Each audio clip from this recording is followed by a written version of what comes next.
Welcome to the Sidebar Cantina, the podcast where we talk about Star Wars, pop culture, World War III, or whatever the fuck we feel like talking about. I'm Mr. Jason Roscom. With me here each and every single week, the Darth Vader to my Palpatine, Dave Martin. Hello, Dave. Hello, Jason. You all right? World War III? Yeah, you know. I guess we were kind of alluding to yeah, everything's on fire. yeah, and that's where we're leaning. You know, we'll see if it ever gets Anyway, we'll deal with that when it happens. Yeah. What is it? 2025, I think is what we're looking at, or 26. No. Pretty sure it's this year. Oh, okay. Yeah. So far, so good. Anyway, how's it going? I'm ready. I'm ready to go.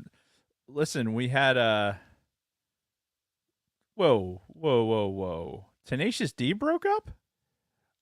Well, they canceled their tour. I didn't hear anything about a breakup. The fuck? But they canceled their whole tour because one guy made a fucking joke about the Trump assassination attempt. And wow. Yeah. I don't know. I haven't been reading up on it much, but it seemed a little extreme to me, but what the fuck do I know? Jesus Christ. That's why it's so much better to just stay away from the entertainment of our people, right, and politics. So understandable. Yeah, it's a sad face for Tenacious D, but indeed. Anyway, I'm sure Jack Black's still going to be all over our TVs. Oh yeah, so I'm sure he's not going anywhere. Anyway, so we're back after our 2-week break. And this is, again, to remind people, this is our schedule until the end of summer. Right. When the boys... Which is ripping by the way. Oh, yeah. It's like the fucking, 21st today? 22nd. Yeah. Fuck. Like Tourette's guy over here. Yeah, so every other week. And, again, to reiterate, our new start time is 5 p.m. Eastern. Eastern Daylight. Until further notice. Correct. Yes. Agreed. All right. Yes. So, after all of that. Just like that. What are we talking about today, Dave? So we're going to wrap up The Acolyte. That's right. We're going to talk about episodes 7 and 8. Correct. And honestly, there's a lot to talk about. I've watched both episodes several times. Okay. I actually took physical, hard wrote notes, and I have things to say. Fucking sweet. All right. I think Dave's taking this seriously. Yeah, of all things.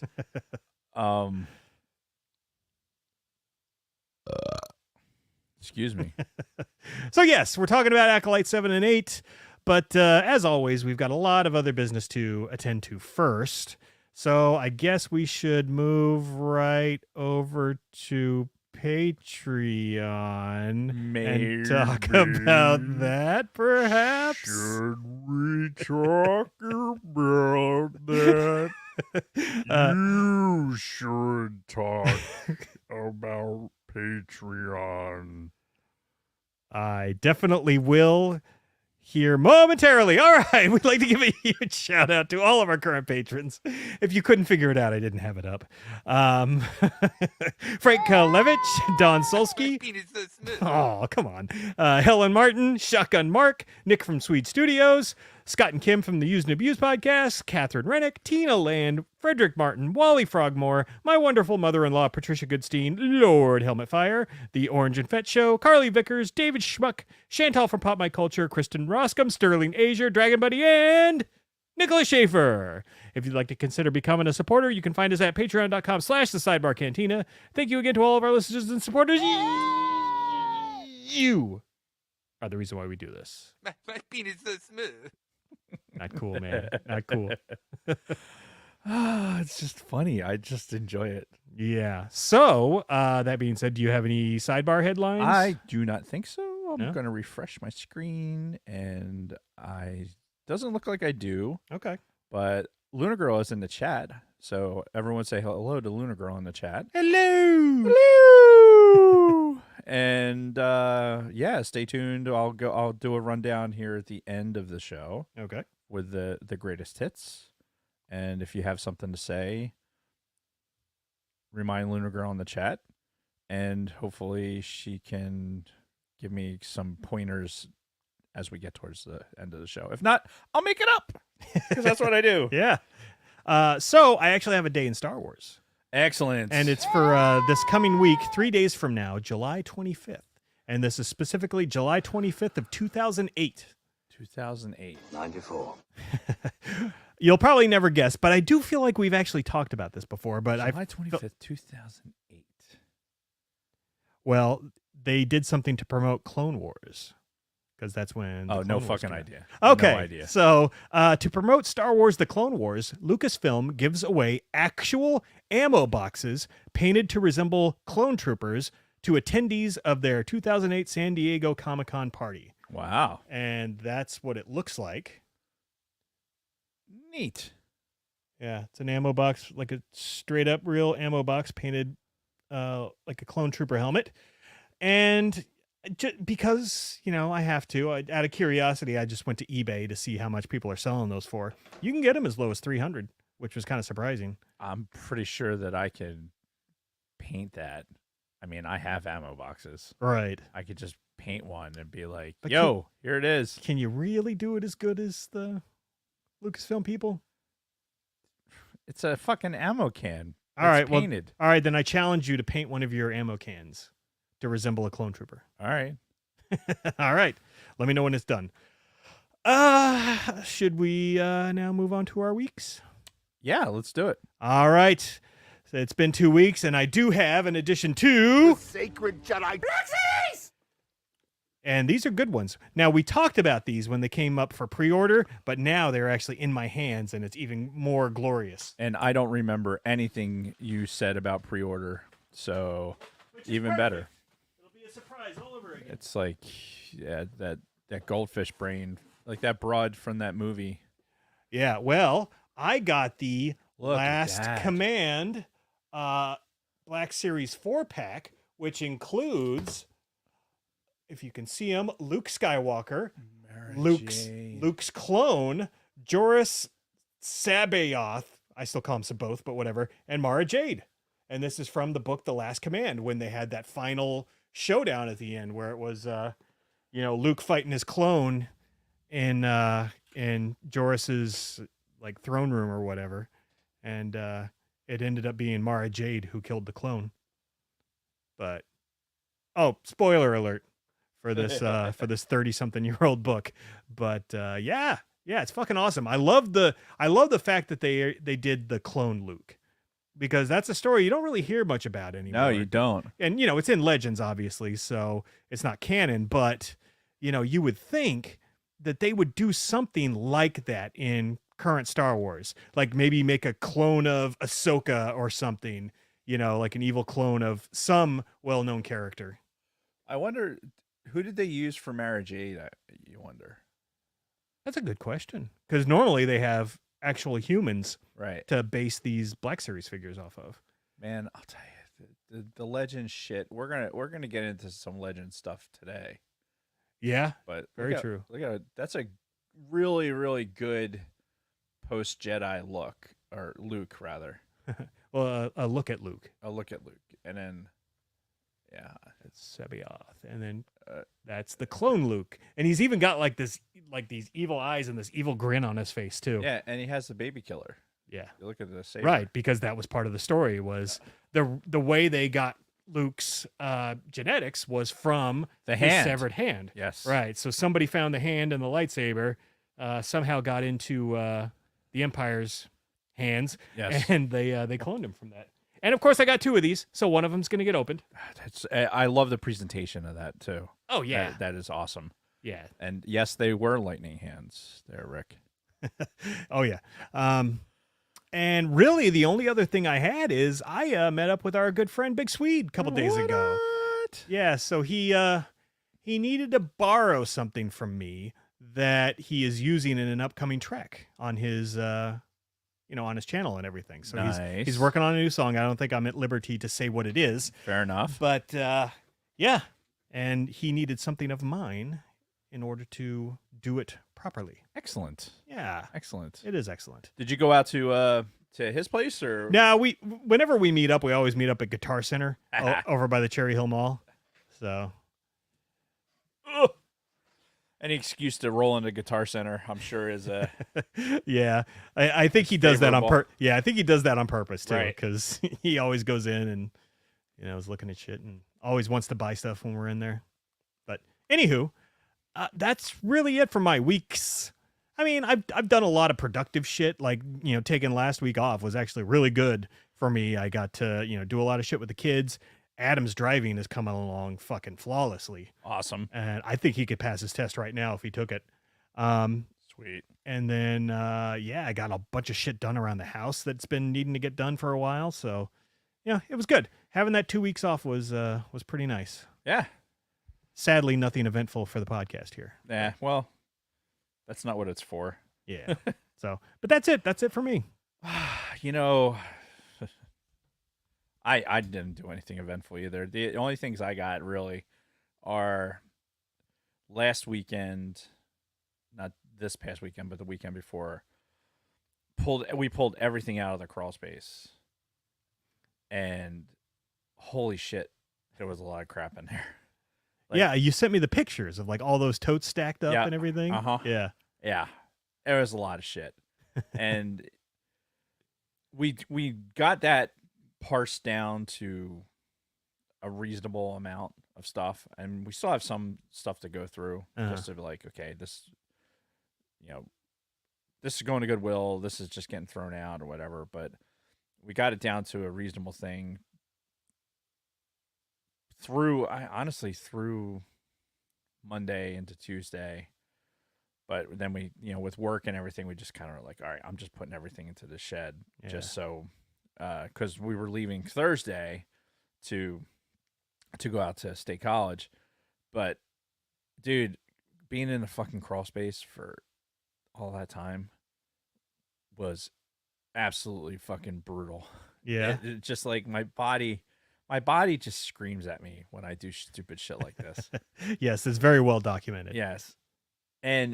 But the smartest thing I did going into it was I went to Harbor Freight and I got one of those like Tyvek suits to put on, like one of those white Tyvek. How you doing? Yeah.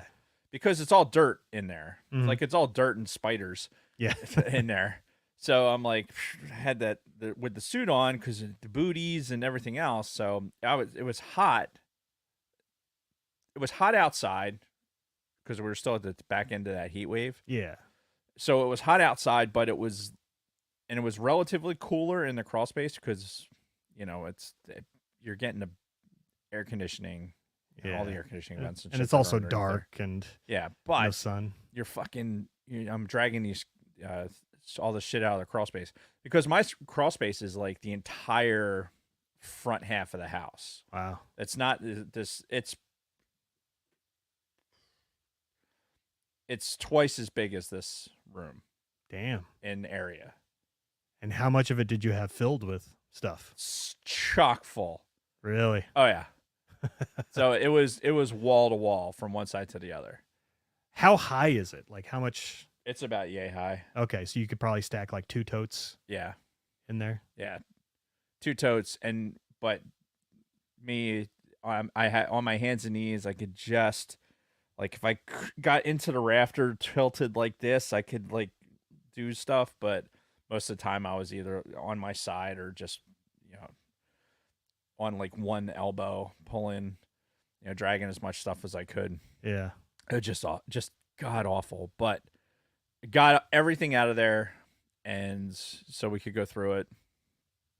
Probably going to re-insulate down there, put some new plastic, and talk to one of the neighbors who has the same floor plan as we do, and they're like, they put dehumidifiers in there, which actually I think is a really good idea. Huh. So I think that's what we're going to do to help with that condensation that gets down there. Oh, gotcha. Because the air conditioning makes all those vents sweat.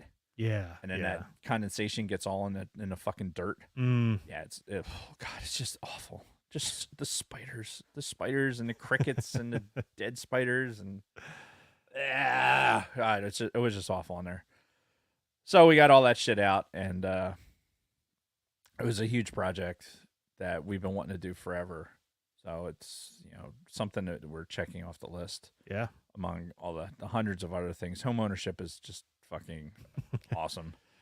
Yeah. Uh, But again, we're in much better shape than people trying to buy homes at the fuck, moment. you ain't lying. Yeah.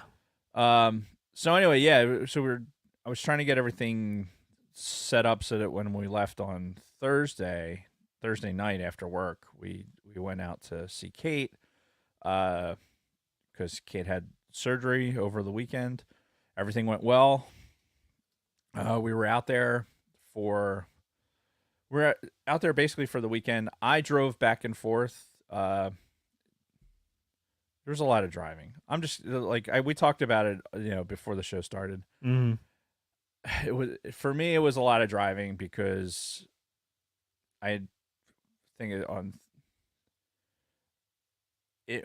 was 1,200 miles in 3 days is what we ended up driving. Damn. Because the hospital was like, I have it written down. So actually, I do have it written down. It's in my little notebook. Look at this. Handy dandy notebook. Notebook. Or maybe I don't. Thought I did.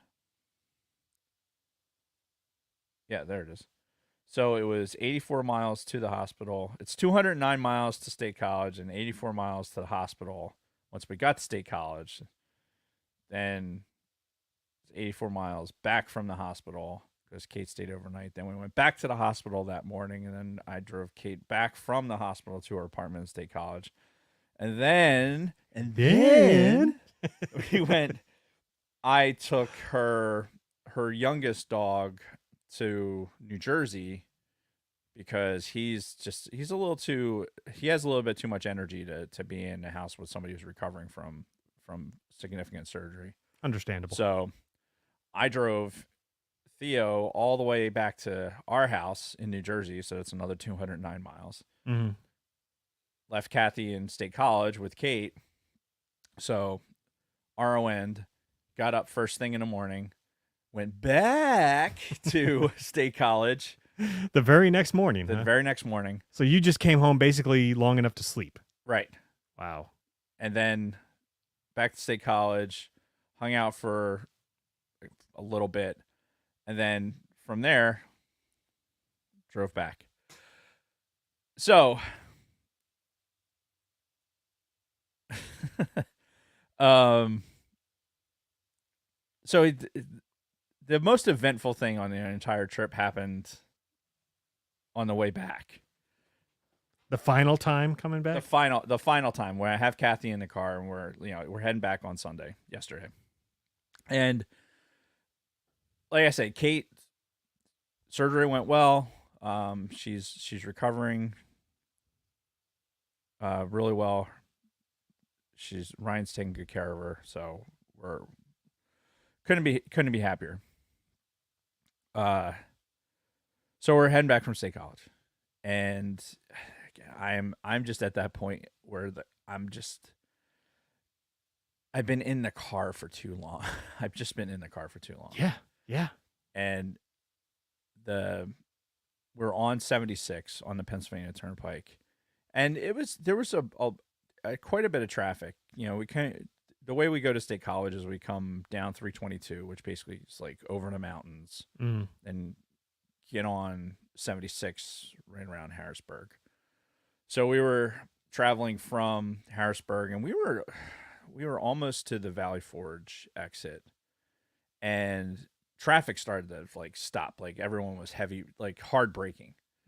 And this car in front of me was like stopping hard, right? And so I was stopping, but I'm like, I'm gonna bail. And so sometimes the force works in mysterious ways, right? Oh boy. So when I bailed out to the right, there was a car already on the shoulder, right? With that looked like it had a flat tire or something. Okay. So I bail out to the right, and we're stopped there, and traffic picked back up. Like miracle, nobody fucking got rear-ended or whatever. Yeah. So traffic picks back up, and I'm sitting there with Kathy, and we're looking at this woman, and she's obviously struggling with her car. This is the truck. No, this is the woman who was on the side of the road. Oh, gotcha. So it wasn't my intent to. I'm going to make this clear. It was not my intent to be like, oh look, there's somebody on the side of the road that might need help. I'm going to pull over. No, it's like cars started to stop, and I moved off to the side of the road. Boom, and then there's this person who needed help. Yeah, in front of us. So I kind of tried to position the car a little bit better because she was way too close to the edge of the road. Like, this is 76. Speed limit is 70 miles an hour. It is not like dude, it's fucking terrifying when you're on the side of the road on the turnpike. I bet. Fuck. And we're sitting there, and Kathy's like, "Oh man, she looks like she needs help." I'm like, all right. So Kathy gets out of the car, and then I get out of the car, and this woman, she lost her she lost the bolts to hold on her tire. Oh. Like, she had 2 of the 5 remaining. Well, no, technically I guess she had 3, but one of them the head sheared off. Ooh. So really there was only 2, and those 2 were like hand loose. So what she was trying, and she didn't have the actual like wrench to be able to change a spare. So what was she using? She didn't have anything. She was like tightening with her hand, like trying to get it tight. So, well, how did she get the other ones off? She didn't. They came off while she was driving. Oh. So apparently she was driving along, and all of a sudden, like, felt the vibration of it. She pulls over and looks, and the bolts are gone. Oh, okay. So, like, okay. So I'm like, all right, let's see what I have in the car. And I used to drive with like a full up tool like extravaganza, because I used to drive cars where I would need I needed to be able to fix it if I was on the road. Yeah. Because I would be on the side of the road and be like, okay, I need everything I need to do to fix a fucking car. I'm not in that situation as an adult. Yeah. Like, I drive a newer car and I have AAA. I'm not trying to be that person where I have to fucking drive with 80 pounds of tools all the time. Yeah. Like I did when I was younger. So I have like a small socket set in the car, and my tire iron for, it's part of my spare set. Yeah. So I take that off, and of course it's a different size. Like her car, it's an older Mercedes, and I drive the Escape, the Ford Escape. Yeah. So it's the wrong size, and it's like she's like, oh look, it's tightening up, and I'm like, it's not. It's spinning around there. I was like, we have to figure out a way to make this get tighter, or this tire's just gonna fly off. So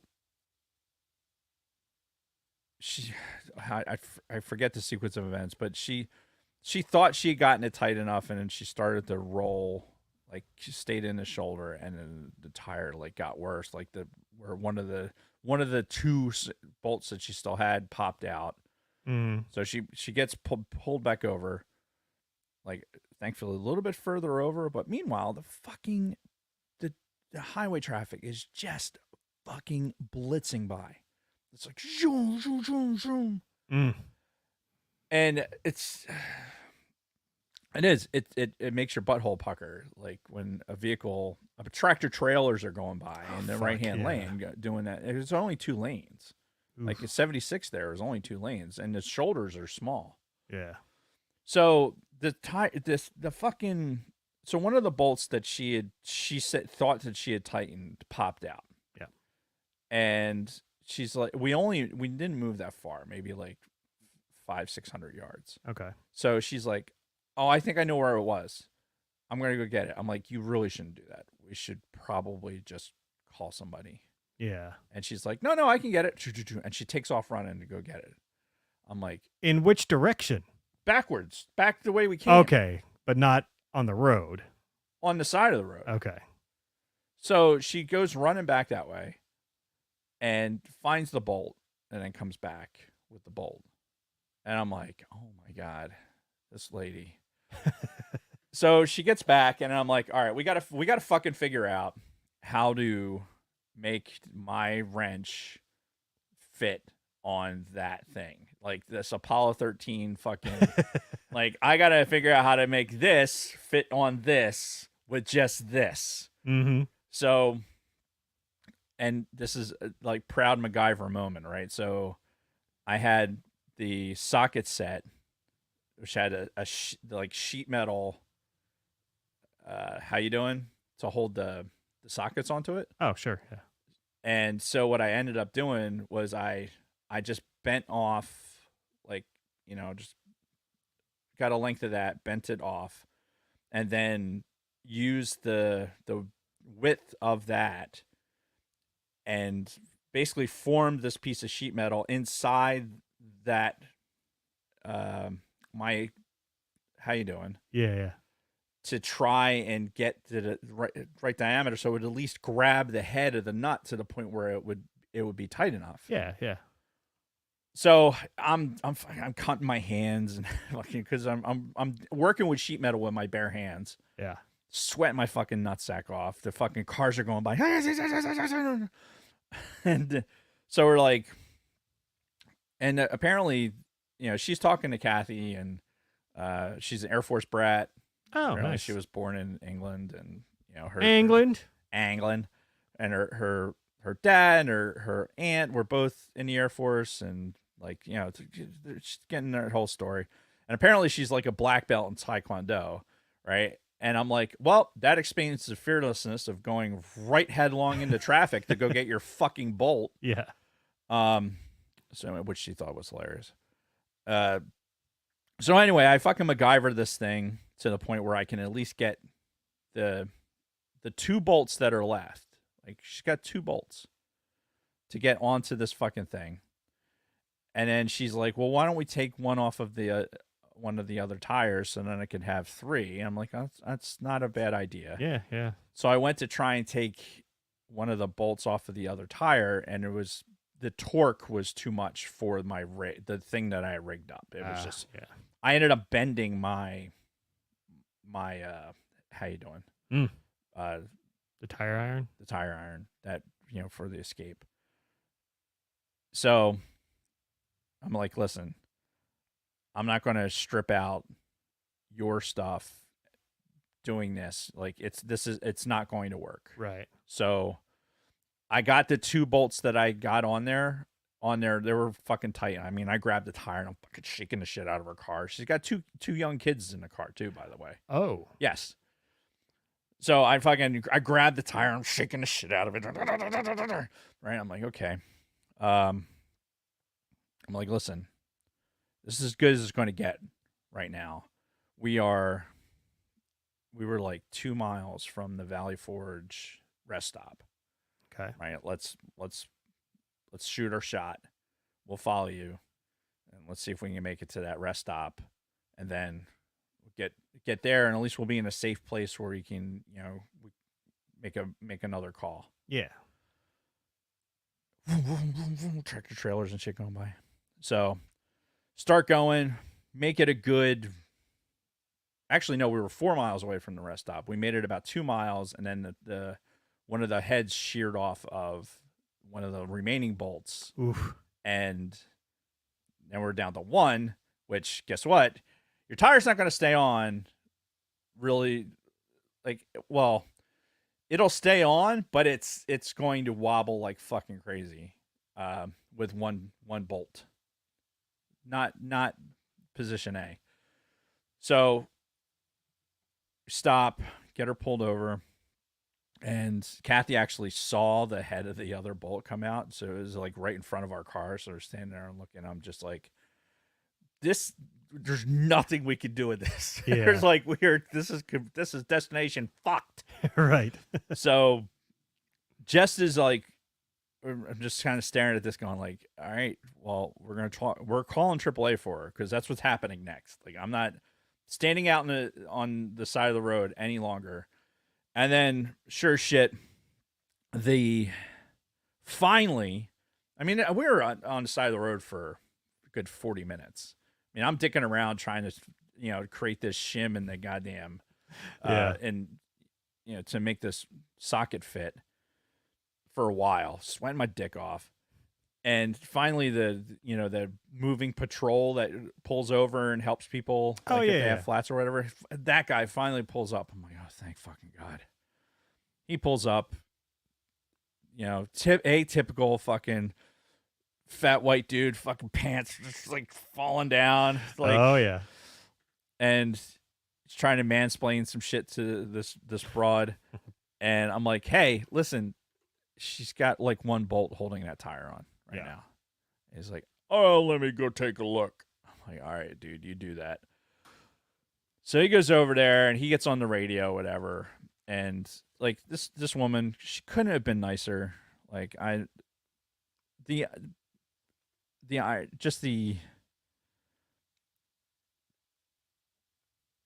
felt terrible because I wish I could have gotten her all the way to where she needed to go. I wish I had tools to be able to fucking what? You just left. I mean, I just left. Look at you did on my screen. Huh. Okay, that's weird. Oh no, look, because I'm frozen on your screen. What are you guys seeing out there? What? Okay. Clearly it's Dave's fault. Obviously. What the fuck has happened? Yeah. Anyway. While he's getting back in, I'm just gonna knock, knock, knocking on heaven's door. Wow. Hi, yeah. All right.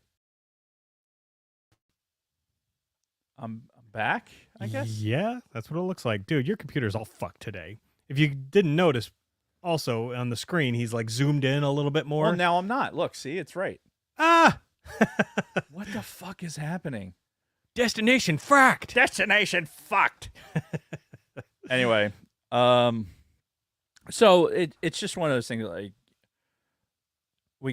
we got put into that situation. And it's like, okay, fate or whatever, puts you in that situation. Like, okay, we're gonna help this person, and I just wish I could have helped better.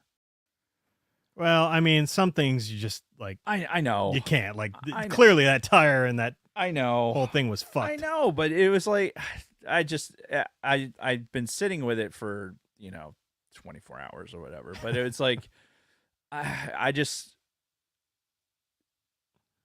there's 3 takeaways for the entire event. Like, I'm glad the guy showed up, and she's like, that I'm sure the tow truck got called because there's no way she could drive on that. Yeah.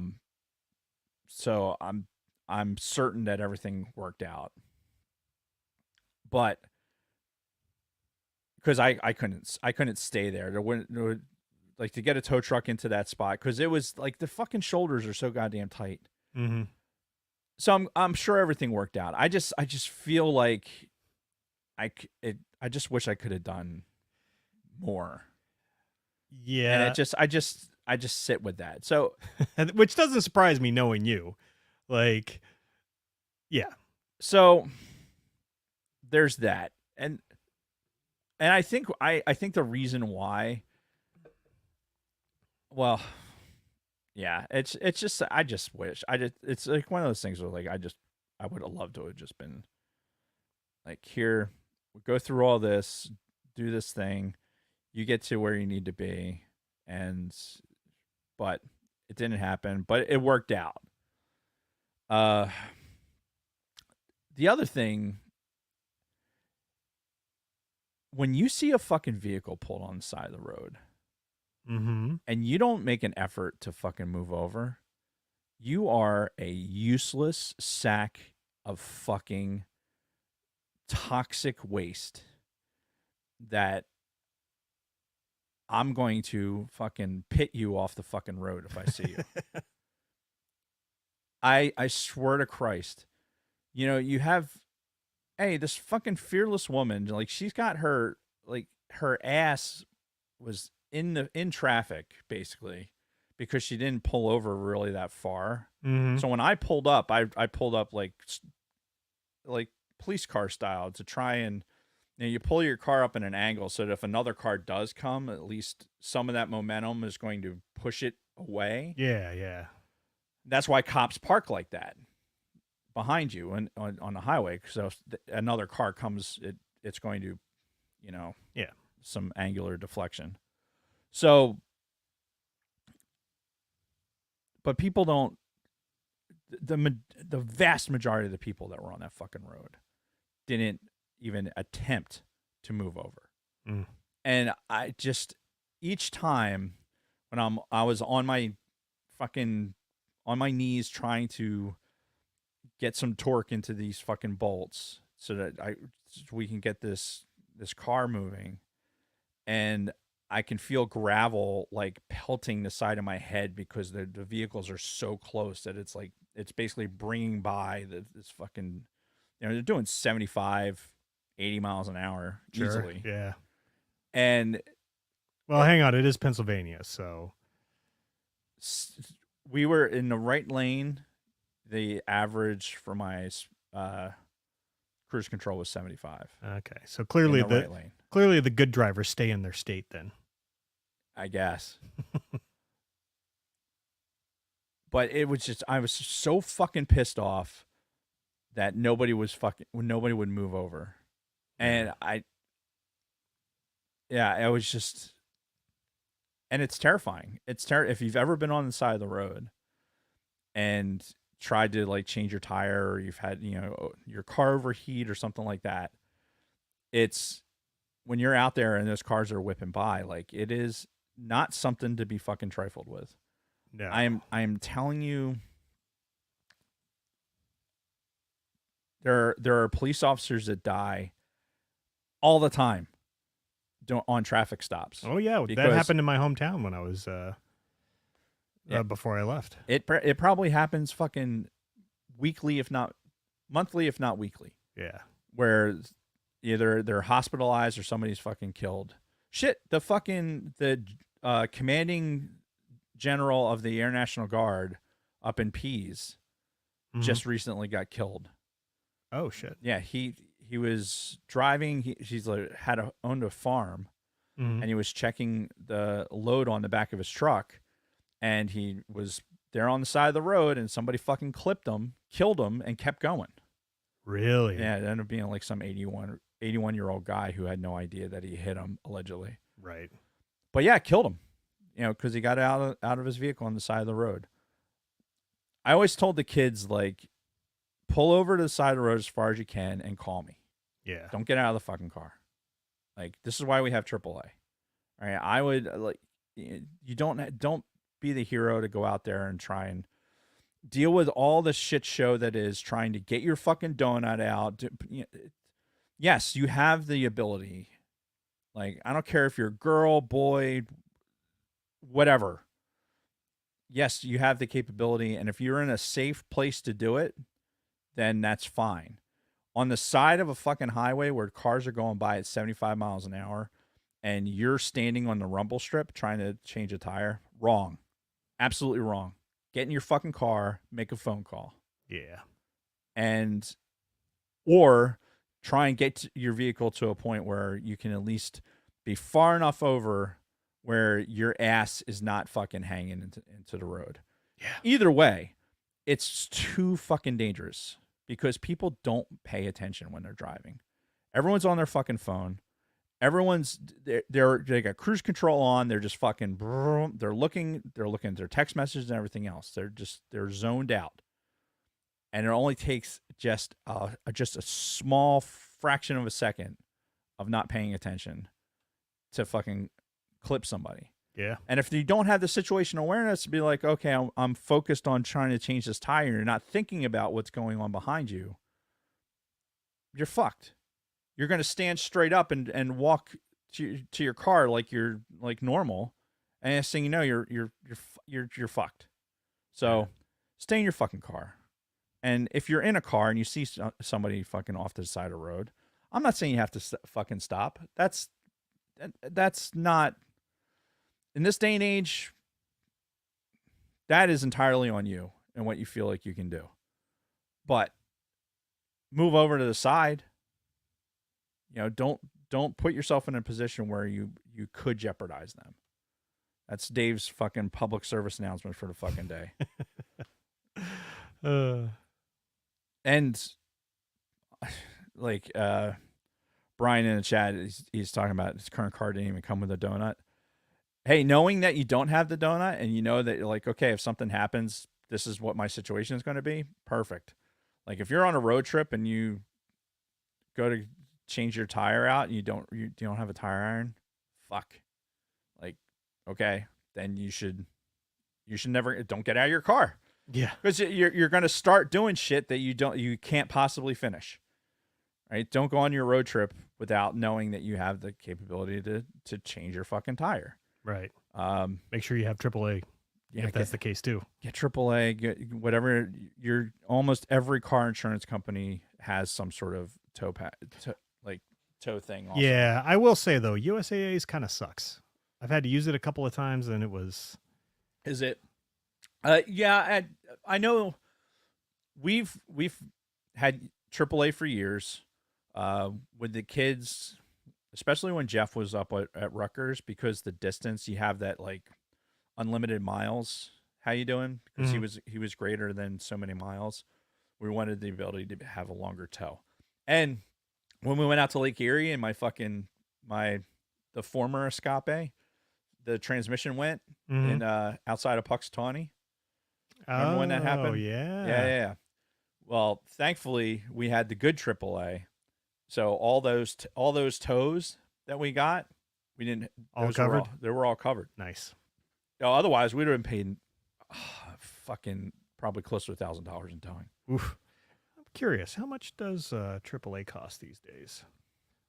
I haven't had AAA in many a year. I don't know. For three of us, I think it's like a couple $100 a year, something like that. Not bad. Yeah, it's not. For what you're, just for the peace of mind of it, it's worth it. And use it for a discount every once in a while. Yeah. Well, I'm seeing 133 for a year of their Premier. Premier is what you want to get. Yeah. Because that's going to give you the extended range on the tow. 200 miles of towing. Not bad.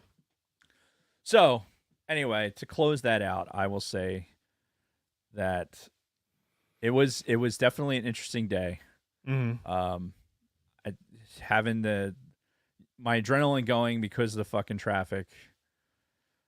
Kind of, the grand architect putting my car in a place where I was like, okay, this person, you're going to help this person now. Yeah. And then, if for no other reason, just to like possibly save her goddamn life, right, to get her out of the road. Yeah, just here I was in this position, and then going through the entire thing, I'm like, all right, I'm going to MacGyver this thing to try and get this to work, and it was an adventure, and I'd love to say that I felt great afterwards, like I helped somebody, but unfortunately I didn't, because I'm more hard on myself for not. I just don't feel like it was enough for that situation. But again, I didn't do any of that because of I was just, that was there. That's what I was supposed to do. So I did it. And it's not something for everyone to do. But sometimes when shit just weird that it just happens like that. And when we told her too, like, oh, thank you for pulling over to help. I'm like, this was totally by accident, right? Like you gotta at least take credit for it at that point. You're too honest, man. I guess. You're too much of a good guy. But yeah, You need to embrace the darkness. you would think with the level of darkness, and the irony of her being an Air Force brat too is just was really funny because she saw the retired Air Force thing on my license plate and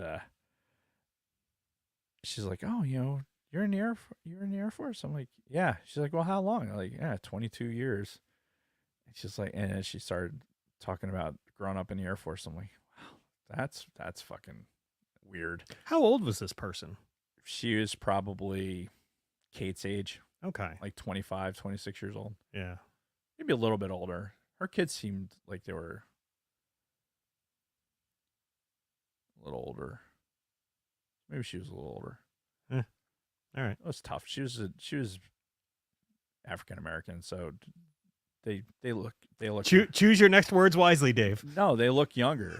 Okay. Like she was a younger, attractive African American woman. So all right. she black belt in Taekwondo. So I'm not saying shit. Right. But yeah. Anyway, that was an adventure of the end of my week. All right. And then today I stayed home from work so I could recover from 1,200 miles of driving and everything else. So yeah, it was a lot. Sounds great. Yeah, it was awesome. And that's it. That's it for your week? That's all I have. All right. I think that's enough. I think so. So I guess we should start talking about some Acolyte, eh? I think we should. I think there's a lot to talk about, especially in these 2 episodes. Yeah. So, and I mean, I guess I'll start off by saying. All right. So spoiler free. Okay. Oh yeah. Spoiler free. After first viewing, and I'm talking mostly about episode 8, but even episode 7, I'm sitting there thinking like, what the fuck did I just watch? Mm-hmm. And I was coming into this ready to fucking trash, especially the last episode. But then I rewatched it, and I'm like, okay, that wasn't initially what I had thought it was. Right. I still have some complaints, but I mean, obviously, I'm still glad I watched it. I enjoyed the whole season. I do have some criticisms, which we can talk about later. Right. But yeah, overall, I was pleased, yet confused.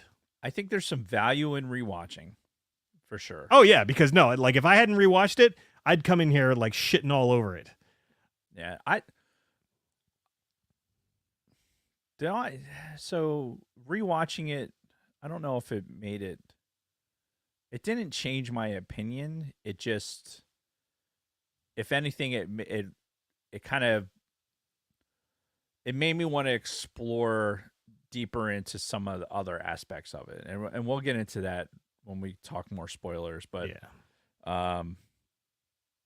yeah, I would say generally that the Acolyte for me was a slightly above average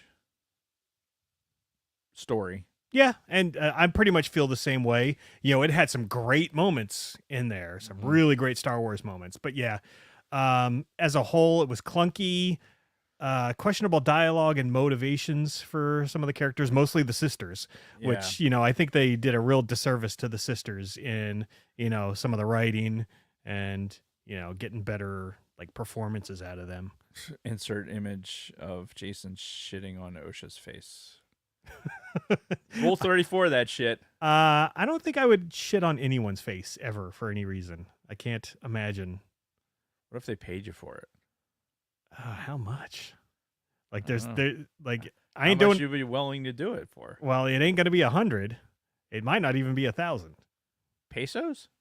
Dollars. Oh. Yeah, I don't know. I don't know where the line is. It's fair. To shit on someone's face. It's not like anything bad's happening to me. So all right, $5,000 is my minimum.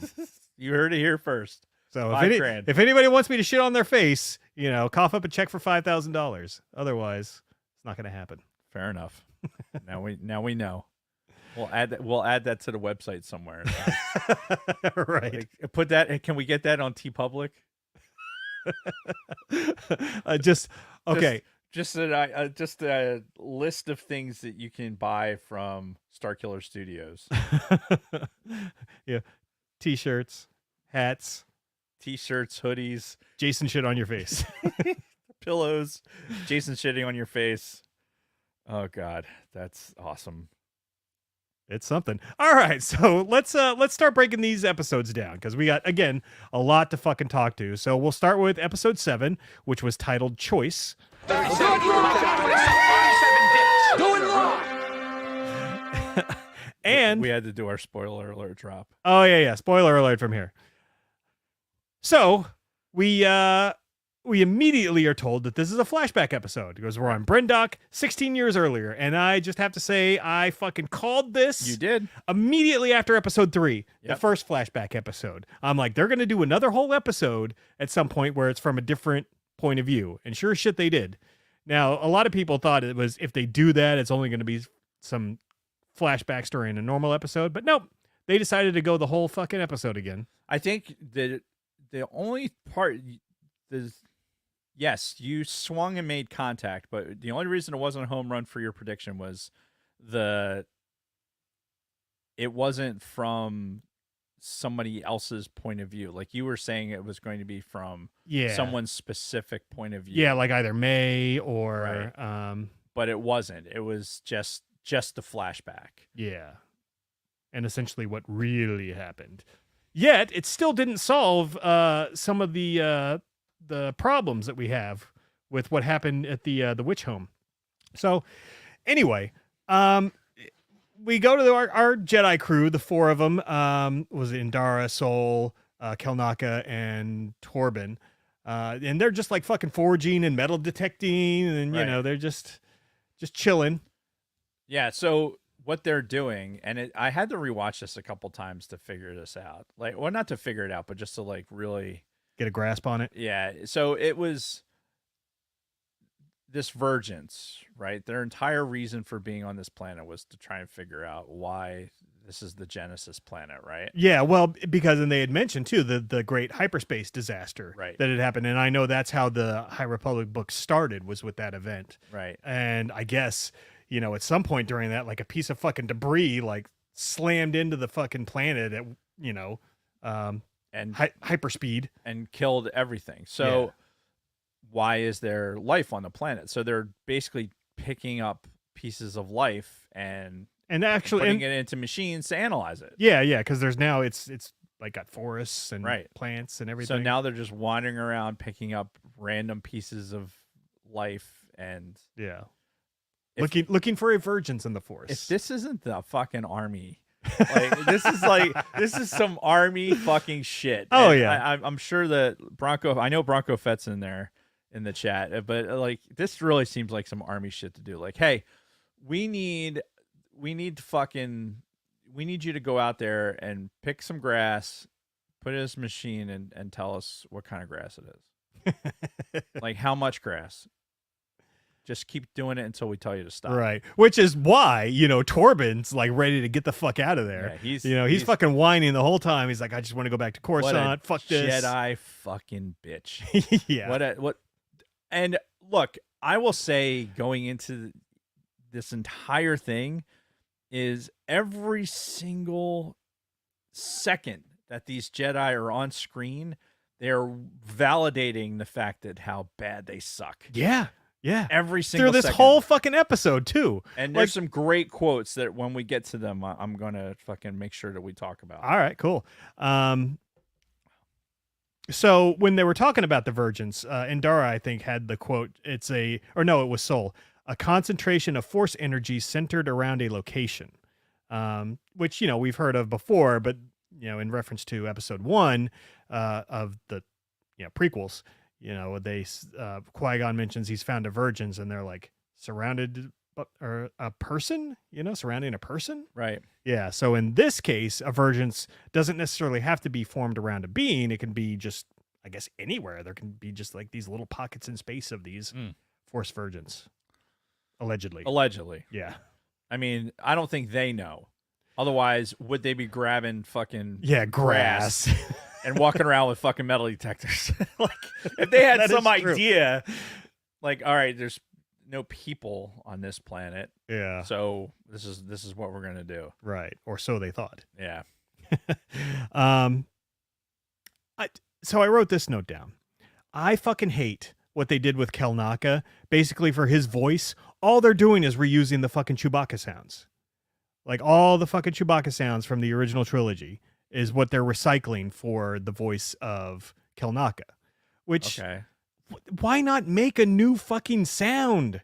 You know, find a new fucking bear and whack it in the head with a stick and record it growling. You know, why recycle the fucking Chewbacca noises? You know, I'm sure Wookiees have different, like, sound different, you know, between the individuals. They don't all sound the fucking same. They're Wookiees. Still. Do you think that do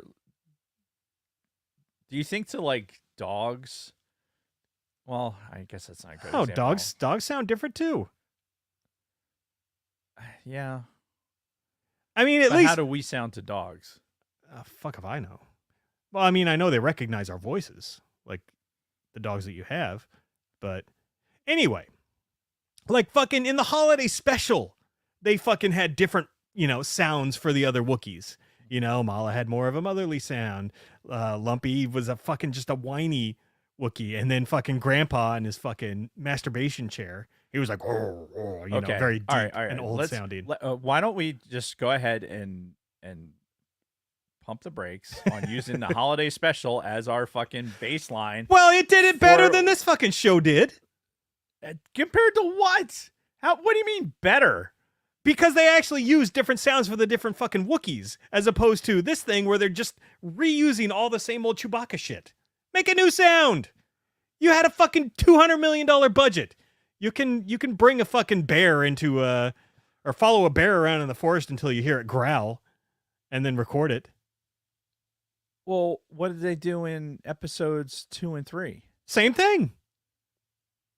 Yeah, so there's your canon.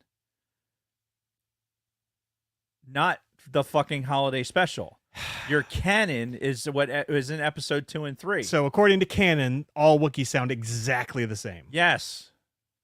It's fucking stupid. Relatively the same, but Yeah. yes. All right. So anyway, little nitpick there, but you know, I really took offense to that. I don't know why. I really don't know why. Again, $200 million budget. Of all the things, we could scour the internet right now for all of the things that people hate about this Acolyte thing and are fucking railing on about. This is not one of them. I guarantee you it's not one of them. Maybe. I can do some research. I guarantee you it's after not. the show.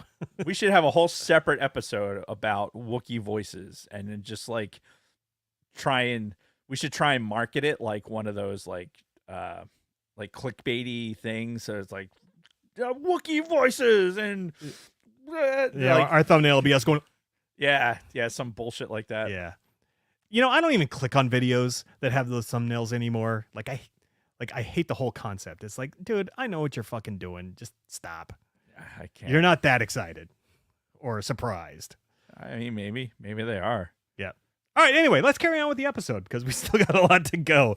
At this point, Saul's like walking around and he finds the girls. So this is when he stumbles upon May and Osha. Before we even get there, though. Okay. Trinity says and him have an exchange about they have the exchange about him not having a fucking Padawan. Oh yeah, because she made like a joke, but it kind of Right. sounded like because you're This is why you don't have a Padawan. Yeah. Right, because how you would have fucking handled this situation is why you don't have a Padawan. Yeah. Like, wink, wink, nudge, nudge. Know what I mean? Mm-hmm. And that was off the fucking top rope. Oh yeah. And again, she treats it like a joke. She's like, nudging him and all that. It's like, no, she's serious. It's not. She was 100% serious. And I think if we're over analyzing it, like this is what we're going to be doing. Mm-hmm. Excuse me. Oh God, French fries. The Soul's instability, right, in his character, as we've seen it with his fighting. What's his nuts? Helmet guy. Oh, come here. I just call him Come here until we get a new name. Him fighting Kamir, losing it on the fucking ship, like just how he's acting. Yeah, very unstable. Yeah, and then the rest of it with the twins that we, as we progress through this episode, it's his methodology and the way he thinks is there's obviously something. Yeah, off. he's overreacting, right? Incredibly, and he, at one point in the episode, I even wrote it down. This is later in the episode where he's like, I just did what's best for Osha. Right. And I'm like, well, dude, you really? And why? This girl you've known for 20 minutes, now all of a sudden you really want to do what's right for her? Right. And why did you have this connection suddenly with the virgins?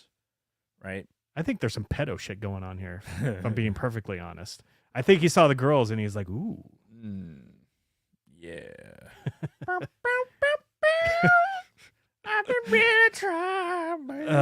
gonna get kicked off of YouTube.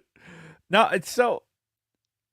But as part of, how this is the intro to Soul's backstory, right? Mm-hmm. When he comes up after Trinity fucking comes off the top rope with him and then sends him off. She's obviously the troop leader of this. Yeah. And sends him off, to go pick moss from some other spot. Mm-hmm. And he comes across the tree where the girls are doing their thing, and I guess May is force choking the fucking butterflies. Yeah, it was the exact scene that we saw in the other flashback episode. And now he's like, oh, there's other people, and she's using the force. I think we're meant to, like, this connection that he develops with the two of them. Mm-hmm. It's like his connection with the virgins, because if you notice, like, he can, like, when he steps off the ship and he's like, he kind of focuses and he can tell where people are. Yeah. Like him and Venestra have that ability. That fucking bitch. Oh God. I have more on her later. Yeah. Like they both do it, but we don't see like Trinity doing it or some of the other Jedi. Yeah. Right. So is it something that is specific to their training? Is it something to their abilities, their ability level? I mean, I don't know, but it seems like this connection that he has to them, he's able to sense it as soon as he makes contact with them. Yeah. But at the same time, he leans more towards Osha the whole time, mostly because she probably wanted to go. Well, I mean, yeah. After the test, then yeah, that becomes self-evident. But I think early on, there's even a slip up. I don't know if I've written it down when exactly that was, but there was actually a slip up where he calls. Well, later on in the fire, after he kills the mother, spoiler alert, I'm not quite there yet, but after Soul kills the mother, then May is standing there asking for help. And Soul calls May Osha. Right. Which kind of backs up what happened in the previous episode where fucking May takes Osha's place and he's like, okay, Osha, let's go back to the ship. Yeah, I don't think he can sense the difference in the Force. Right. And because they're the same person. Right. Yeah, exactly. So, and we'll get into that when we get to that part. But as he's like watching the girls, in the background, you see this fucking ghostly figure go across, and I'm like, holy shit! Like, it scared the shit out of me the first time we were watching it. But it was the Zabrak mother who finds the girls. Oh. But right before that, we're like looking from Soul's vantage point, and he's looking at the two girls, and you just see go between two trees the fucking Zabrak mother, like real quick, like whoom. Like you can barely tell who it was, and you're like, fuck, like some horror movie. I didn't even notice that. Yeah. She just appeared for me. I don't know. Maybe I'd already moved in my brain. I was already processing something else. Yeah. So, But Huh. yeah, that was Okay. that caught me by surprise. All right. And then fucking Soul follows him all the way back home. Like I just assumed he'd like report back to. Well, he tried. Yeah, The comlink wasn't connecting. true. So he's like, I'm he gonna. He tried once, and then he's fuck it. Yeah. Like, hey, we're not alone. No response. All right, fuck it. Yeah, I'm going. Yeah. Yeah, I don't think he was too upset by that. Uh-uh. Yeah, and then he sneaks into the building, watches them doing their training and stuff. Again, scenes we saw from another. Climbs the side angle. of the ziggurat. Yeah. He's just like, fuck it. I'm going to break in to save Osha. Oh God. I wish I didn't know that he had like an issue with the English language, because it made me think about every aspect of his dialogue. Yeah. I mean, it's not. He pulled it off. Like He did. That's one of my least concerns about this season. I think he. You're did, more concerned with the fucking Wookiee. of course, because that's bullshit, and you know it, No, and everybody out there knows it. You're so full of shit. But okay. So anyway, yeah, he follows him all the way in. Then he goes back to Endara, and like at every step in this whole process, like Endara just always wants to get the word from the council. She's like, no, we gotta see what mom and dad say before we do anything. Right. And Soul, obviously he ain't got the patience for that shit. Right. But which in this scenario probably would have been smart to wait for the fucking council. Yeah. Because again, in this scenario, when the council does come back with their verdict, it makes sense. Of course. What they said. Yeah. Just like there's a chain there. Look, as much as the Jedi suck and they're the Gestapo in this situation, they're the Gestapo with the chain of command, and it exists for a reason. Yeah. Of course, they just fucking straight up disregard it. Yep. And yeah, this is when they walk up to the witch's lair, and again we see that scene from a different perspective of all four of them going in and being like, "We have the right to test your children." Oh, You can't with your you permission. can't deny us that we have the right to test the children. I would like to see the baby. Right?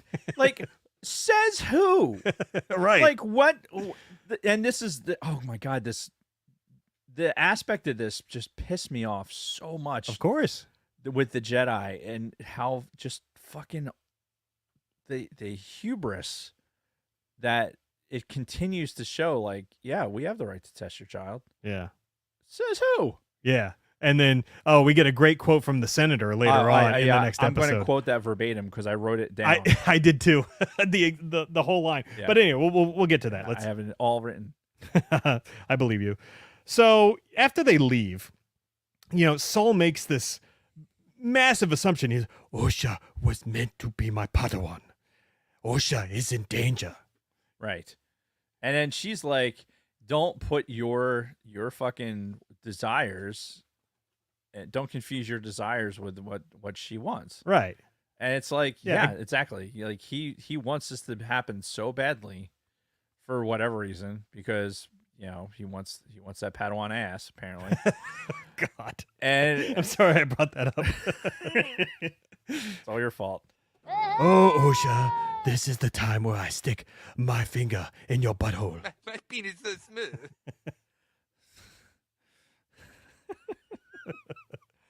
Oh, we amuse ourselves. Which finger is now? This is your test. Tell me, which finger do you feel? Which finger is now in your butthole?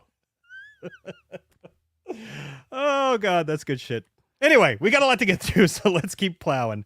My penis is so smooth. That's what Soul said to Osha. Hold on, I lost my place. Oh yeah, and this is when the Jedi Council came back and said, "No, fucking stop." Yeah. Don't- Well, and we skipped over an important part: the possession of Torben. Oh Right. yeah. We saw what that looked like from his perspective. Right. So why do I think that's important now is because later in the next episode, we get a glimpse of that. Yeah, right at the again. beginning of the next episode. And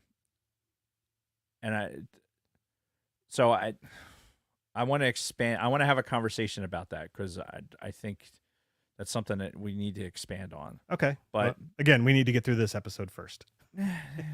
there's plenty in this episode. Yeah. But yeah, so Anastasia did get into his head and kind of was like coercing him, like, I'll take you to Coruscant. Just do whatever I ask you or something. Right. Tell me what you want. Yeah. Right. She was in his head. She told him who his fucking parents were. And what was kind of fucked up is like, after she said, son of whoever. Yeah. I was like, did he know who his parents were? I Probably not. Because Padawans usually don't, right? Nope.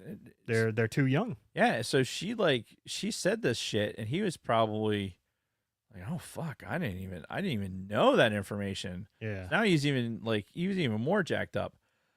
Dude, what an effective fucking methodology of interrogation, right? Yeah. Like, oh, I'm gonna use some fucking information that you didn't even think I knew, right? And now I'm gonna fuck with your head. Like, and now you're gonna tell me everything. Yeah, but yeah, it was fucked. And it worked for her. Yeah, it did.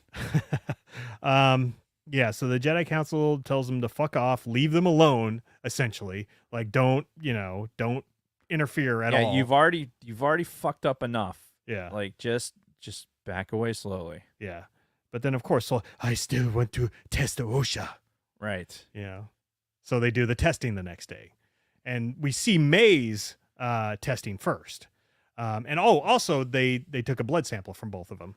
Right. And then May takes her test and she fails it, of course, because she was trying to. Well, yeah, because they told her, like, fail it on purpose. Yeah. Because you don't want to be taken away by these fucking asshats. Yep. And she does. She follows orders and, right. They're quickly like, okay, go away. Fuck off. Yeah. And Trinity does this, like, just like Jedi mind fuck with the like, oh hey, you're the marking that's on you. Oh yeah, she like tried to get a bunch of information out of her. She did some good cop shit where she got information about the ceremony. Yeah, the Ascension ceremony, and the fact that Osha hadn't been through the ceremony now becomes almost this. It's like this. I don't know. I can't think of the word, but it creates this like little bit of doubt in Trinity's mind as to, maybe there is some danger here. Yeah. Because they're not both on board with this. Even though when Osha's being tested, you like let her on, like, and you gave her all the fucking answers, basically, and you cheated the system really. Yeah, that's why she passed. Well, I think she did see what was. Oh, I'm sure she on did. The screens. Yeah, So. I mean, they obviously have abilities. Yeah, but he still fucking let her on. Yeah, no, that's true. My penis so smooth. And which finger? They look at their blood samples afterwards, right. And they show that they both have an extremely high M count. Right. But they didn't say like Anakin level. Just like extremely high. So right, because Anakin's doesn't exist yet. Right. Well, no, but what I'm saying is like they didn't say like, oh, it's even bigger than Master Yoda's. Right. Type thing. No, they just said it was extremely high, but not the highest they've ever seen. Right. I guess that's what I'm leading to. And then the revelation of the fact that they're not twins. Right. Like there's somehow one person that kind of got split into two halves. Yeah, this is a copy. Yeah. Like just a copy of the same person. Yeah. So probably when Mother Anastasia was like trying to impregnate homegirls, she's like, and she's like, oh, got it. Fuck, I just made two. God damn it. Shit. Like, all right, control. You know what? I might have fucked that one up. So let's control C and control V that just in case. Yeah. So yeah, that was very interesting, finding that out. And yeah, this is the point where Torben's like, oh yeah, because they were Soul, I think, said something about, well, Only a virgins could have created that. Yeah. And then Torben's like, oh, fuck, virgins. That's what we're here to look for. So if we find it, I can go home. That's right. So he steals the fucking speeder and gets on the speeder, and it's like, fuck. yeah. And then, of course, Soul is following him. They get there, and we go to the scene where May was burning OSHA's book, and come to find out, again, as I kind of expected, the fire wasn't set intentionally by May. She's like, oh, fuck, big flames in my hands, and then dropped it, and then that's what caught everything on fire. Though, again, I don't know how stone catches on fire, but we'll just say it was coated in something flammable. Sure.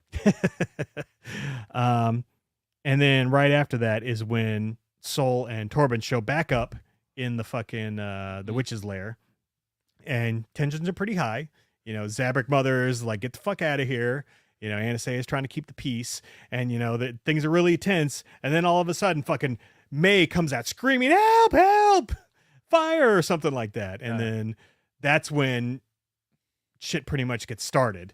So the mother, Anastasia, she like starts going fucking ghost form.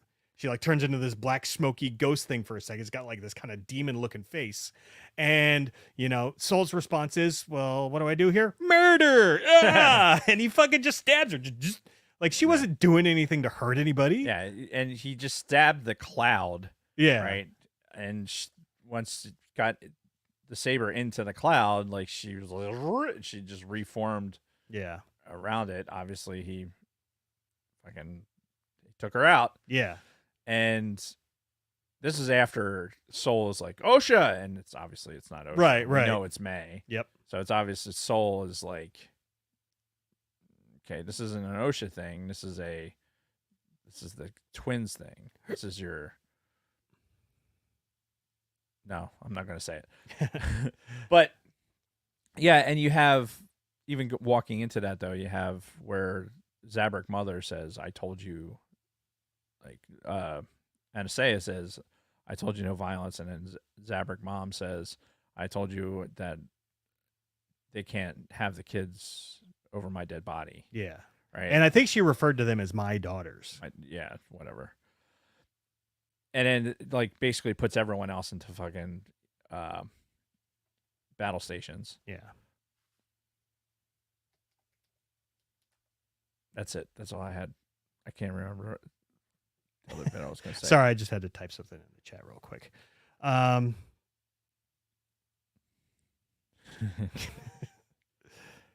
Facts. Yeah. All right. You know, then the battle starts. The witches are shooting arrows at the Jedi. They're deflecting and everything. And then fucking. Well, Torben's like, you know, showing off some skills with the lightsaber and deflecting everything, and Soul is getting fucking thrown around by Zabrak Mom. Yeah. Because I think he's more toying with her than getting thrown around. No, well, I think what's happening is like what I got from it was that like he's like, fuck, I didn't mean to kill her. Right. So now he's like letting himself get beat up. Right. And she's like, I don't want to murder too. Right. So then that's why she's like, fight me. Yeah. And he's like, no. Right. I don't want to do that. And then she basically fucking goes into dust mode. Yeah, yeah. And that's the last time we see her. Right. We don't see her again for the rest of the season. And I'm assuming she's still alive. She's not one of those other bitches that were on the floor chanting. Yeah, because I stopped that several times to try and see if she had become part of that. Mm-hmm. And you had theories about her being.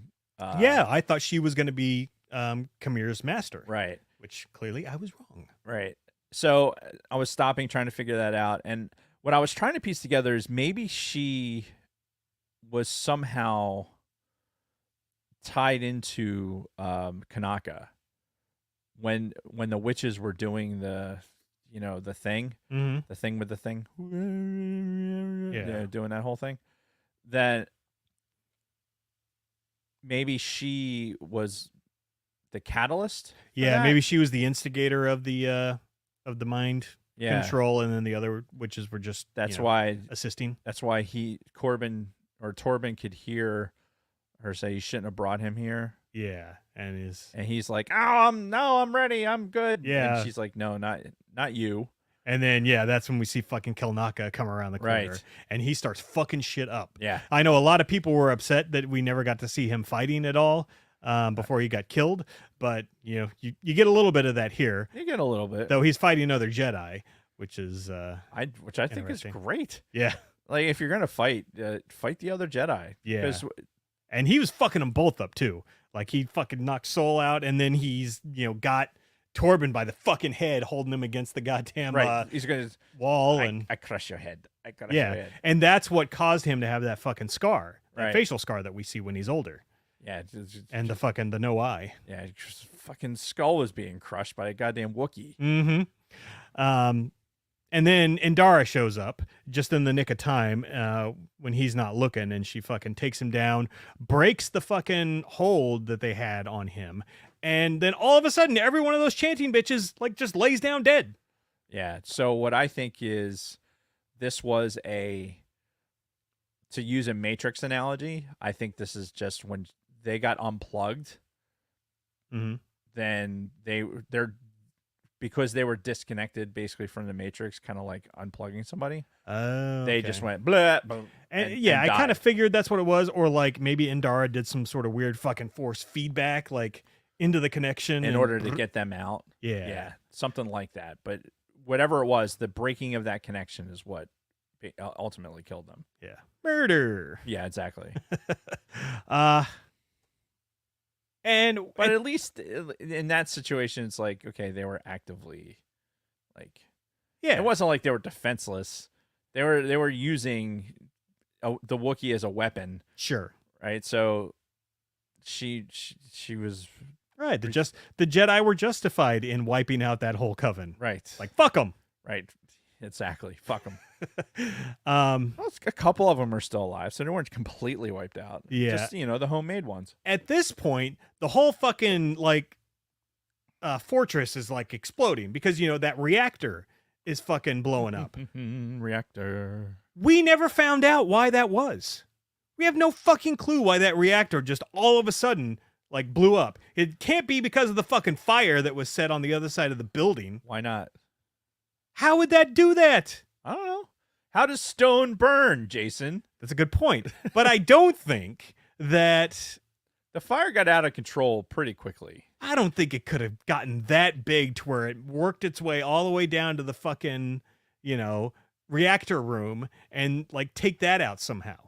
Oh, maybe they weren't storing their MSDS shit properly. If we don't find out something about that, I'm going to be really pissed. Dude, you're not going to find out anything. As we get to the end of this, there's going to be a lot of fucking hanging chads here. Oh, yeah. There's going to be a lot of things where we're just going to have to fucking go, all right, I guess we're just never going to know that. Yep.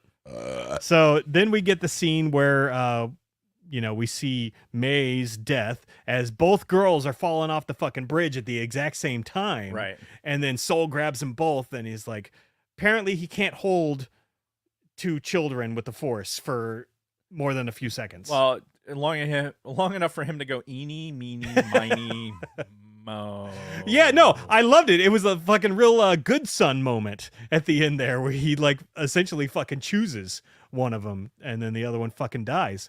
The Good Son, if anybody doesn't know about that, it's a movie with Macaulay Culkin in it from the 90s. Fair enough. Early 90s. Snorky Bear, I agree with you. And Dara, I don't think was expecting to kill all the witches when she did that. I think she was surprised. Breaking that connection. I think these Jedi, when they were in this engagement, I think they were doing a lot of things that they didn't realize, they had never done before. I just had another revelation. Yeah. You mentioned the army work, right? Uh-huh. Do you remember how in the Air Force we also had some special duties and details that they'd make all the shitbags do? Mm-hmm. The guys who were fucking worthless, out on the flight line or whatever. Right. And, they put them in a detail. How do we know that's not what's going on here? These four are the fucking shitbags of the Jedi Order, and they're just go to fucking that Brendock place and figure out if there's life there. That lifeless place Go find out why there's life there all of a sudden. Yeah. Go ahead. Yeah. I think that's what it You is. can't possibly do any damage out there. Yeah. Yeah. What could they fuck up Right. on a dead planet, right? Ooh. What do we call that? Like Charlie's Chicken Farm or something. We called it at Keesler. We called it something like that. Oh. It was like CCF. Yeah, yeah. I think we call it Charlie's Chicken Farm. Huh. That's because that's where kids that were getting ready to get articles or underage drinking and for shit like that. They're the ones that had weed and seeds like all day, or they were like failing out of class. Yeah. Yeah, I think it was CCF. So yeah, either way, they could be the fuck ups of the Order, and that would make so much more sense why they can't seem to do anything fucking right in this whole exchange. Yeah. So yeah, Sol chooses Osha, watches May fall into the pit, but don't worry, she's fine. And then the Jedi are back on the ship after that, and they're all fucking disheveled. You know, they all have that look on their faces like, oh, we fucked up. Yeah. You know, fucking Kelnaka's pacing in the background. Right. Torben's face is all fucked up from his fight with him. And yeah. And of course, you know, Sol is dying on this fucking hill. He's like, I did what was right. And him and fucking Indara get into a little bit of a physical, like, right. You know, Indara's like, I'm going to strangle you. Yeah. You fuckhead. Yeah. Yeah. And then at the end of it, they all decide, well, of course it was Indara's story, but they all decide, okay, we're just going to tell the council that May did everything. May set the fire that killed everybody. And, we saved Osha though. So let's have her be a Jedi. Well, and that's the thing, right? Sol was like, all right, I'm going to fall on this sword because it's my fault because I led us down this path. Yeah. To intervene for something, and then this other sequence of events happened, and Trinity was like, you would do that to this girl and basically like throw her aside after all of this. Yeah, because he sacrificed everything because of her. Yeah, because he wanted to tell the truth and face the council. Right. So think about why you did this, is what she said. Yeah. And then right at that moment is when fucking Osha starts to wake up, and he goes over there like very like creepy uncle style, and yeah, that's the beginning of their fucking cover story. Yeah, like, all right, yeah, we just killed a fucking village. Like, this it was their daughter that she did it all. Right. No blood on our hands. Right, dude. This village suddenly caught on fire and everyone's dead and they're all women. Yeah. And they all burned to death. Yeah. And some other woman started it. And we saved one of them. She didn't see anything. Nope. Yeah, listen, man, the fact that even that Jedi could get to this level, like at this stage of what's going on in the galaxy, right? It's like this time of peace or whatever. The fact that the Jedi can even think like, oh yeah, we're not reporting this to the council. We're just going to go ahead and we're going to cover this up. We're going to we're going to make a cover story, and then that's what we're going with. Yeah. And you're all going to buy into it. Yep. And hence that why they're all fucked up 15 years later. Right. You know, one of them goes into fucking exile. One of them goes into a fucking, into a prayer circle that he never comes out of. Yeah. The other one's goes even more nuts than he already is. Yeah. Yeah. But he does have a new Padawan, so they have apparently trusted him. Well, I mean, yeah. Well, unless Jackie was a fuck up too. But she seemed pretty capable. Yeah, right. She was a hell of a fighter. Yeah. But up until she got stabbed 3 times. Yeah. Yep. Oh, that was so good. Yeah, it was. I rewatched that one today too. Yeah. God, that was such a good episode. So anyway, after this episode, see, we didn't get the chance to talk about this last week, because we're doing every other week now. But after watching episode 7, I'm like, because I'll preface it with the showrunner of this, Leslie Headland, She has said in interviews before, like, oh, if I get to do another season of Acolyte, it'll probably be like a whole other story, different characters and everything else. Never alluding to, and even like hinting at the fact that this was one self-contained season that's, everything's going to be all nice and tied up. Right. So knowing this, after episode 7, I'm like, how the fuck are they going to resolve all of this in one goddamn episode? Yeah, I think we were going back and forth via text, and I'm like, yeah, dude, how the fuck are they going to do it? Yeah. Like, there's no way they're going to do it in a fucking 45-minute episode. No. well, they tried. Yeah, guess what? Yeah. So that was my initial response to this. Like, as another flashback episode, I thought it was fine. I think it was just too late in the season. I don't know. I don't have a problem with when they did it. I don't have a problem that they did it. I don't have a problem with how they did it. My problem is that you only had 8 episodes. Yeah. Right? And you dedicated an entire episode to this flashback. I think you needed to tell the entire story from that perspective. I think it added to the overall story for sure. Of course. Yeah. But you're sacrificing time that you have to tell the rest of the story. Yeah. And I think, could that time have been used better? Oh, like there's probably other episodes where you could have had overlap. Yeah. And made this episode more prevalent, I guess. But I don't think it was inappropriate to have it. I didn't have like I said, I didn't have a problem with the timing of the episode. But like you're saying, this is episode 7 of 8. Yeah. Right. And we're going into episode 8, not knowing how long it is, and then my penis is so smooth. and then have, all right, now I open up the fucking thing on Tuesday and it's 49 minutes, and I know 4 minutes of that is fucking credits. Yeah. Like, motherfuck. Yeah. Like, how are they going to do it? And Smirking Bear brings up a good point. Like, why do they insist on doing these 8-episode seasons or less, and having them as short as some of the episodes being like half an hour long? Like, why? Why would you do this? I don't know. I really don't.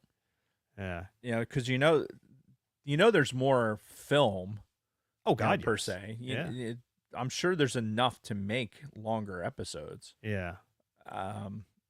So whatever the constraint is on the timing, because you're putting it on Disney Plus, you're putting it out on your network, and it's streaming. Yeah. So it's bandwidth. It's not a timetable. It's not like, oh, it's only going to run on this time slot for this long because we're going to put something else out. Well, I do disagree with them airing it at 8 o'clock or 9 o'clock every fucking Tuesday night. But I mean, that's just a release time, right? It could be at fucking midnight because you say, oh, we're releasing it on Wednesday, and it'll be at midnight on Wednesday. I'd prefer that, honestly. So I don't know. It just,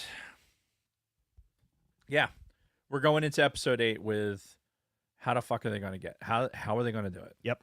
So, and then getting right into 8, you don't need a bathroom break or anything, do you? I kind of do, actually. Okay. Well, then why don't we take a quick break and then wrap up the last of the season, episode 8, after this very quick word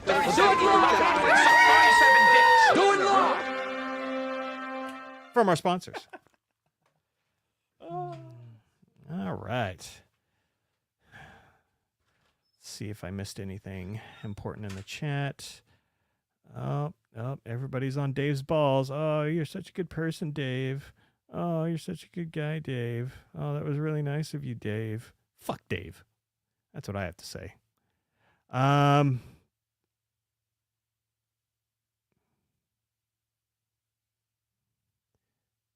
still just looking for anything interesting. Oh, fuck. I did forget to bring up one thing.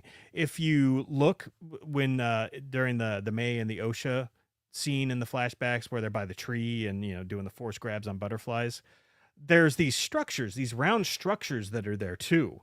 Like they're big and old. They look very old. So, that makes me believe that there was life and civilization on Brendock before the hyperspace disaster. So, then that kind of makes me wonder, like, ooh, what was going on in Brendock before that? And that's one thing I love about the Star Wars galaxy is the fact that there's so much that they could tell. Like there's an unlimited amount of stories. Something like this. Now, I don't know if anybody else gives a shit about it, but I find it fascinating. And I would love to see like an episode of a show where they show us Brendok before the fucking disaster. All right, let me go really quick too. You gonna make it? Yep. No. Oh.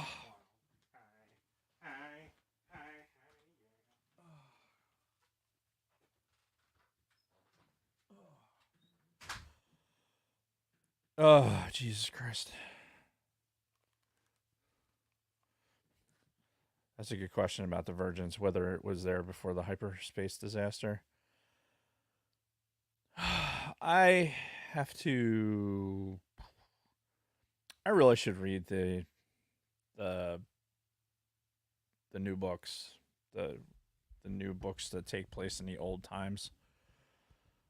I don't want to. I really don't want to. I have to update the Discord with the stuff that I have been reading. All right. Whenever you're ready, give us a countdown. All right, stand by.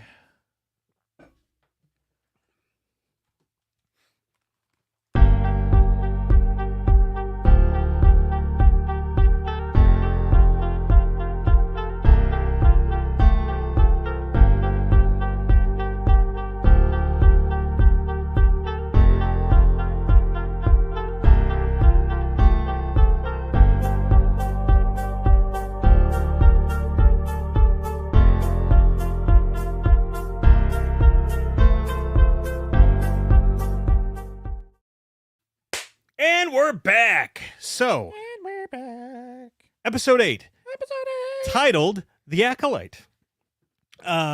And if you remember where we last left off before the flashback, Osha had put on Kamir's fucking Cortosis helmet. Right. And that was like the last scene we saw. Well, this picks up right fucking there. She's got the fucking helmet on. And all you hear is her breathing, like breathing through the mask, filter or whatever. And then all of a sudden something happens where it gets like some kind of like fucking weird grip on her, and she's like fucking, and shit's going crazy. And then Kamir comes in to try to help her. And this is where he goes into that sort of mind control realm like Torben did Right. in that last episode.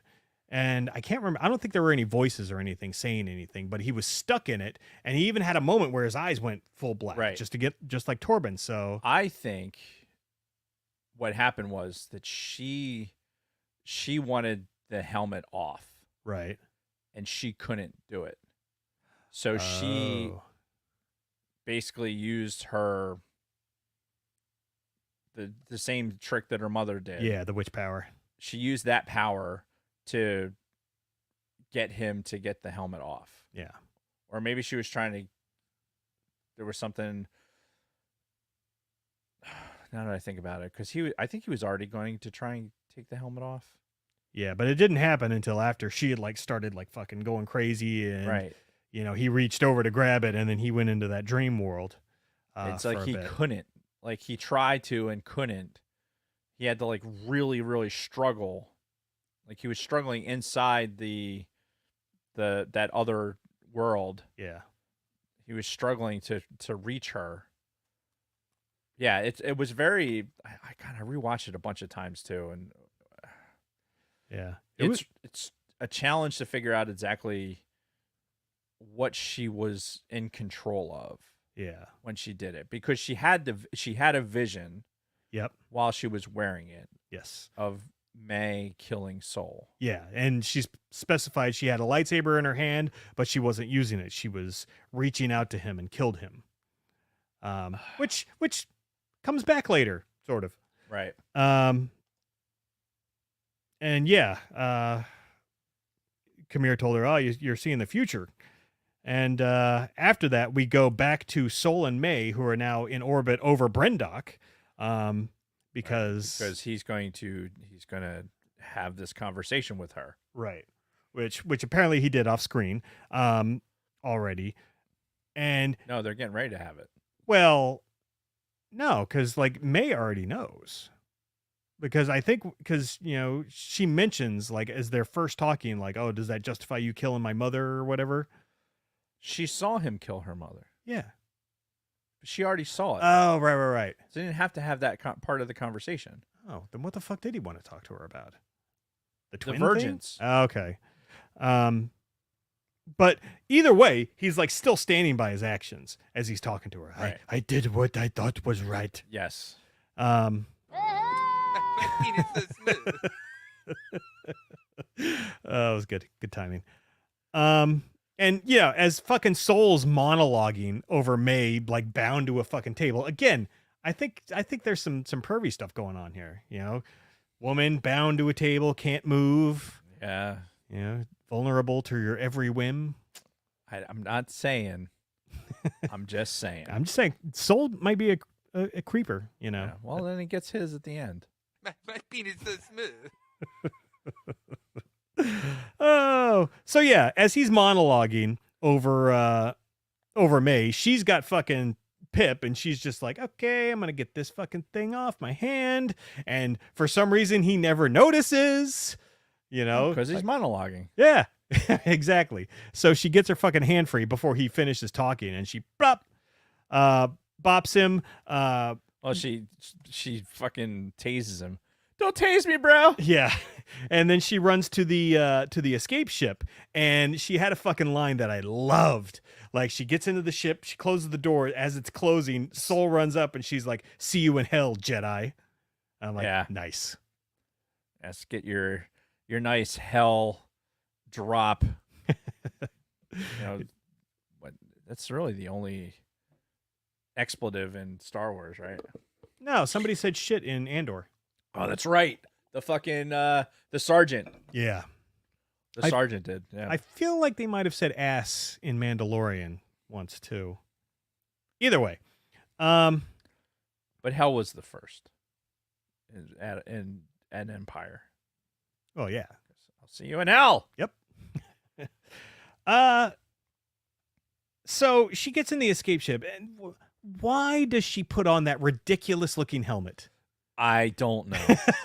like, all right, hey, we went into Galaxy's Edge and we went and got this helmet. Here, put that on. Yeah. For this. Like, she's like, it doesn't really fit. It's like, it's okay. Don't worry about it. Yeah. We want it to look ridiculous. Yeah. Well, it worked. Yeah. It did not fit on her right. Like, why do you need the helmet? Yeah, Are exactly. You gonna talk on the radio? Like, it's obviously, like, there's no life support system attached to it. No, clearly not. And you're not using it for the radio. Yeah. You're already communicating with Pip without it. Yeah, and if you think you're gonna your head's gonna be hitting the side, any force that's pushing you that hard, you've probably got bigger things to worry about. Right.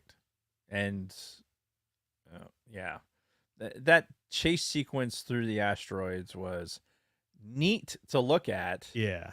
Problematic to watch.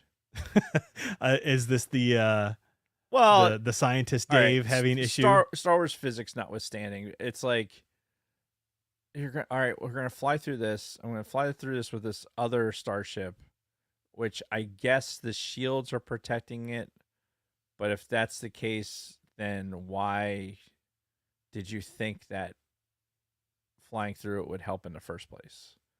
If it's not, like, it just didn't make any sense. Yeah. It's like, all right, we're gonna fly through this asteroid field. I mean, all right, cool. Well, she was trying to lose them. Right, obviously. Yeah. But then he comes in and is like kind of skimming it like he's on a wave runner or something. Yeah.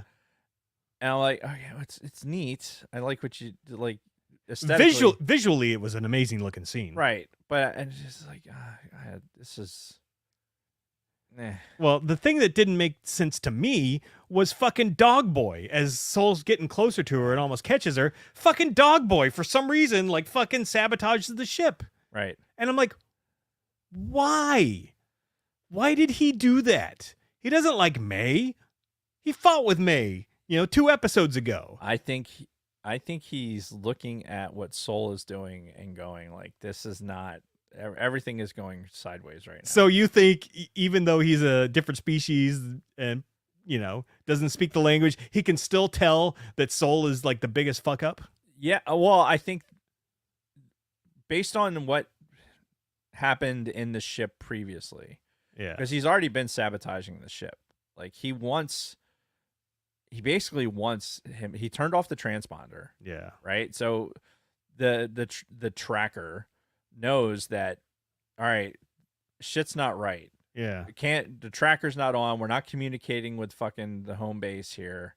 Like this dude's gone rogue. So whatever I can do to fucking stop what's going on, Okay. that's what he's doing. Okay. Right. So he's doing he's so fighting, he's fighting a war all by himself. Yeah, right now. he's on the side of the Jedi Order, which Soul is right. clearly not following right now. Right. Like, hey, he wants to get rescued. Turn on your fucking transponder so people can come get us. Right. But no, which would go to show, like, all right, well, why don't you just turn on the transponder? But it's, yeah, what the fuck do I know? Yeah. Yeah, so they're going through the rings, and this was actually a nice attention to detail too, because that's not Brendok that they're over. That's a neighboring planet, which you see in the Brendok night sky in previous episodes. So I thought that was a nice little detail. Yeah, I like I said, aesthetically it was fine, but aesthetically it was really good. Yeah, I like the sequence. It's just I was like, oh god, really? really we're going to skim through this, and she's going to think that this is going to stop him, right? I don't know. So and then after this, May gets down to the surface and she has a crash landing of her own, and I think this is like the most realistic ship crashing into a planet that we've seen, because she doesn't just go and then be like, oh, I'm okay. No, she fucking skims across the top almost like a skipping stone. And fuck. Hold on. Just stand by. Can you bring me one of my Diet Dr. Peppers from the fridge? ? I completely forgot that I bought Dr. Pepper for this occasion, and I forgot to bring it out with me. Motherfucker. Anyway, what were we talking about? Skipping stones. Oh, yeah. So, yeah, Ahsoka could take a fucking note from this. Remember that time when Sabine's in the fucking ship and it just goes up a hill and just crashes right down? Yep. Yeah. And everything's fine. Yeah, no, they're good. At least make it look believable. This was believable. That's all I'm saying. Okay. And then we go back to Coruscant with Venestra and Senator Rayencourt. Yes. Which I loved this scene. Yes. This was so fucking good, man. And I'm guessing you wrote down the exact same quote I did. So do you want to read that for us? I do. Why is this out of order? You're out of order. All right. So I started with what the senator says, because he comes in there and it's, there's the formal exchange of like, oh, hey, I see you. And this is the guy who wants to do the external review of the Jedi. And he's like, you don't like me because you think I have this personal vendetta. And she's like, in all honesty, yes. He's like, okay, well, here's what I think. Yeah. That the Jedi are a massive system of unchecked power, posing as a religion, a delusional cult that claims to control the uncontrollable. And Venestra says, we don't control the Force. And the senator goes, not the Force, your emotions. You project an image of goodness and restraint, but it's only a matter of time before one of you snaps. And when, not if, that happens, who will be strong enough to stop him? That was fucking great. And it's like, this between this and it made me think, I went back to the episode where Anastasia, whatever, where she, right, where she says to the Jedi, someday those noble intentions you all have will destroy every Jedi in the galaxy. Yep. Right. between that quote and this quote from the senator talking about the unchecked power posing as a religion, delusional cult that claims to control the uncontrollable, their emotions. Like, this is from, like, snap the chalk line from this point all the way through the Skywalker saga. At what is the fallacy of the Jedi? Yep. Is this idea that you cannot have any extreme of emotion, and you, by having emotions, that's where the path to the dark side is. Right. And you, again, you speak of fucking absolutes. It's like, oh no, if you're guided by your emotions, then somehow it's a path to the dark side. Right. And they're trying to use Soul as an example of it, right? At the end of all this, it's like, oh, Soul was led by his emotions, and look what happened. Everything went to hell. Right. Right. And trying to validate it. Yeah, and God, I think he really fucking hits the nail on the head. Yeah. It's a great Star Wars quote for something that transcends everything that we know about the Jedi. Yeah. Within this time frame. And because of who shows up at the very end of this, I don't think that's a coincidence. Yeah. I think that the little fucking green guy is the center of this network of hubris of why the Jedi are the way they are. Yeah. And wouldn't that be great? Like as kids and everything growing up, you see Yoda and the Jedi as these they're just the greatest. They're the heroes, the most powerful, people in the galaxy. They can do no wrong. Right.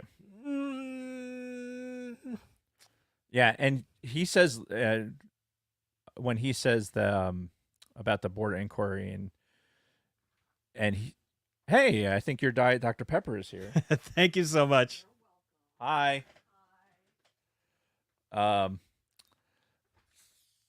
When she says, well, that's your opinion, and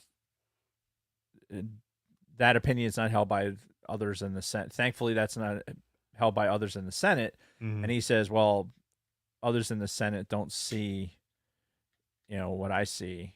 And of course they don't. When you are looking up to heroes, you don't have to face what's right in front of you. Yeah. Fucking great. Yeah. I love this guy. Yeah,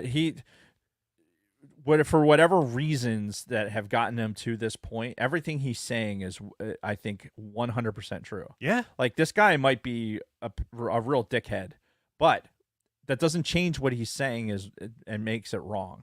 Right. Like, everything he's saying is right. And these stupid, I'm going to say it, these stupid motherfuckers out, these Star Wars fans that are just, oh, the Jedi can't possibly be as bad as they're saying. That's why the Acolyte's so terrible, because the Jedi are not, they're good. Everything is good with the Jedi, and they're the wholesome beings of the planet, and they're the good guys. They shouldn't be portrayed as bad people. Why did you do this? And then, no. Even George had the Jedi as being fallible. Yeah. Yeah. Right? That's the nexus of the whole fucking storyline. Yeah. And if you think that the Jedi can only be these like perfect beings and follow the greater good, then you know what? I could say so many things that would be very bad right now, but I'm not going to. But those lemmings that are fucking following that line of thought can go ahead and jump off that fucking cliff. Yeah. No, it's stupid. But one of the only good things to come out of The Last Jedi was that quote of Luke's. Is like, the Jedi, they let Darth Sidious rise to power and eliminate the Jedi. The history of the Jedi is failure. Right. Well, and look, it's not just like for what Luke talks about with Palpatine, it goes back so much further.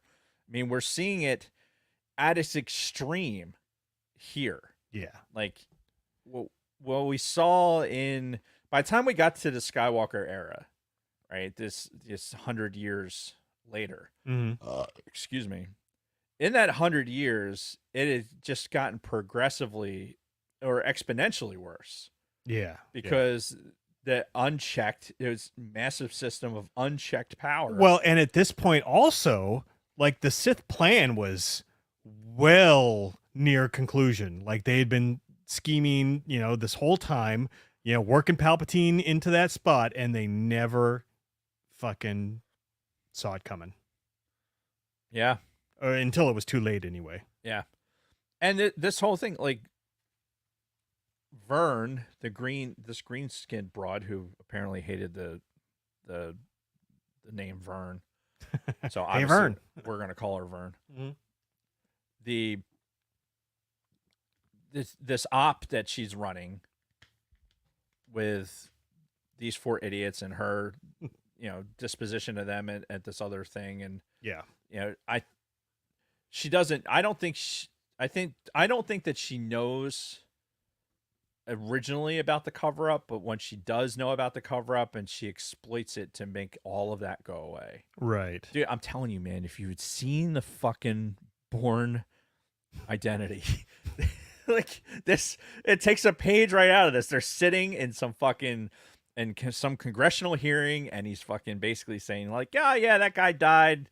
He committed suicide. So like, yeah, that ties that up. Next thing, Sprinkle some crack on him and get out of here. Yeah, we're moving on to the next thing, dude. I'm telling you, it's this broad. There's something bigger. Like she's part of a bigger conspiracy. Oh yeah, no, I 100% agree, and we'll talk about that when we get closer to that area. So, yeah, after that exchange with him and Vernestra, we go back to Osha and Kamir, and they basically there's some back and forth. Him still trying to convince her to be his Padawan before they fly off, and as they're flying off in the fucking cave, you first see a fucking hand, and then you see the fucking face of fucking Darth Plagueis. This guy. Yep. And, obviously this book is now Legends, not canon, but, they took Plagueis straight out of this fucking book. And that's one thing that Leslie Headland also said, doing the rounds and interviews, is that she's really trying to bring as much Legends stuff back into canon as she can. And this being one of them, because, with this not being canon, they could have made Plagueis any species. He could have been a human. He could have been a fucking Zabrak, whatever. Yeah. So, but now she still made it. I think that's Bith. Is that species? Sure. Yeah. So, but she fucking was true to the Legends material, which I can definitely respect that. But yeah, so we've seen Plagueis. Now the question is, I've had this debate with some coworkers. Why is Plagueis there, and what is his relationship to Kamir?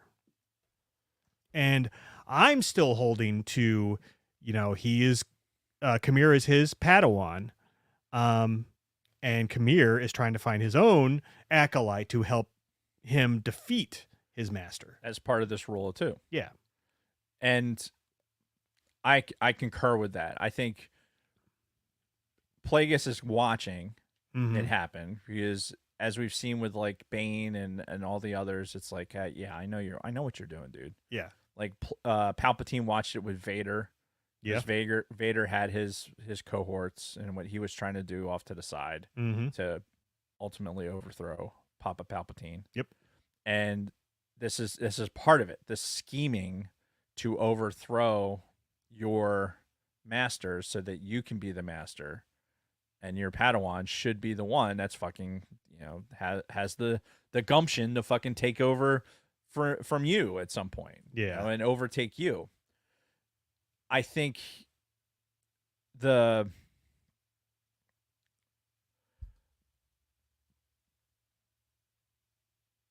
I think Palpatine is already involved. At this point, 100 years before? So here's the thing. We know Palpatine's human. Yeah. Like, when Vernestra makes that phone call, right? and she's like trying to talk to somebody. Yeah, and she's like, I need to get a message to him. Right. I don't know who she's trying to get a message to or whatever. Yeah, right? no, but that was super fucking shady.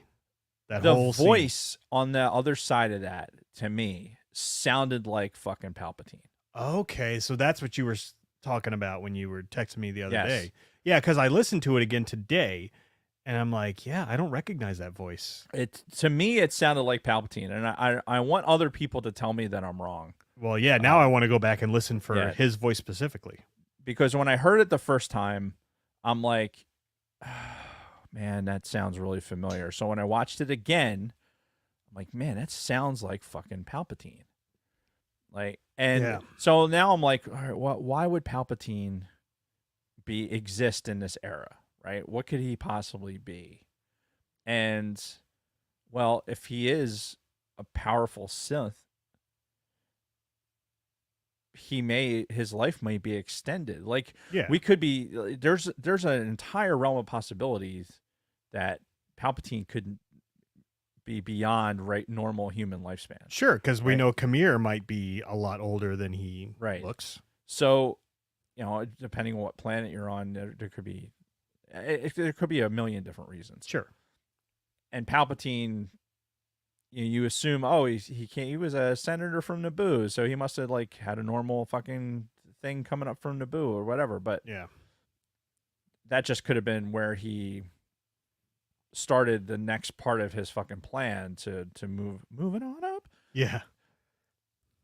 But that voice sounded like fucking Palpatine, man. And it put into my head, like, okay, we just saw Plagueis. Yep.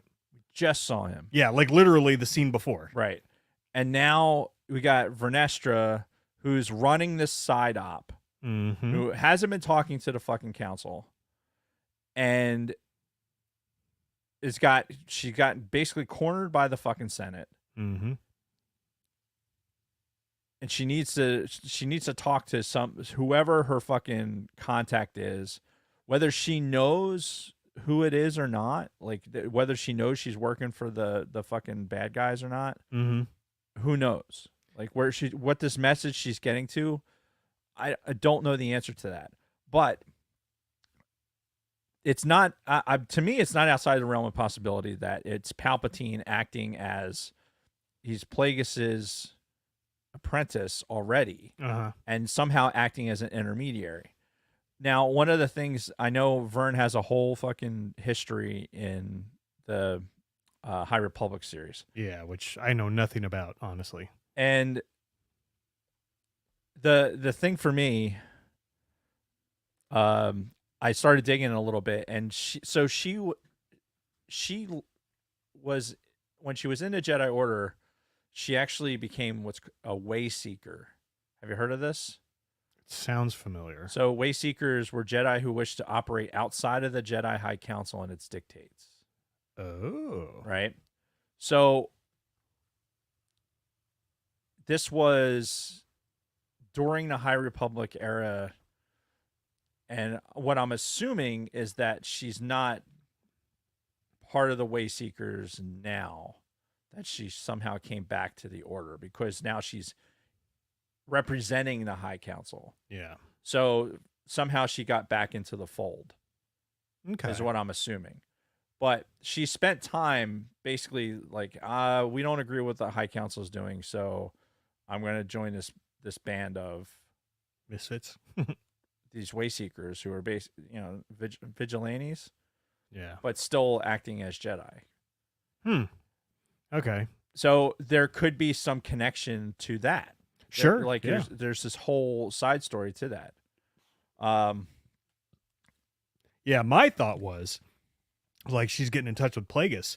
Like, I totally felt especially after that scene of her trying to make that call, like, oh, she's either a Sith or she's, working for Plagueis, something, because, at first you're thinking, oh, maybe she's trying to get a message to Saul, but, fucking goofball comes in during that scene and says, oh, we just got word from Master Soul. No, she's definitely trying to reach somebody who's outside of the normal network. Yeah. So it's either and if So the other rabbit hole I went down is like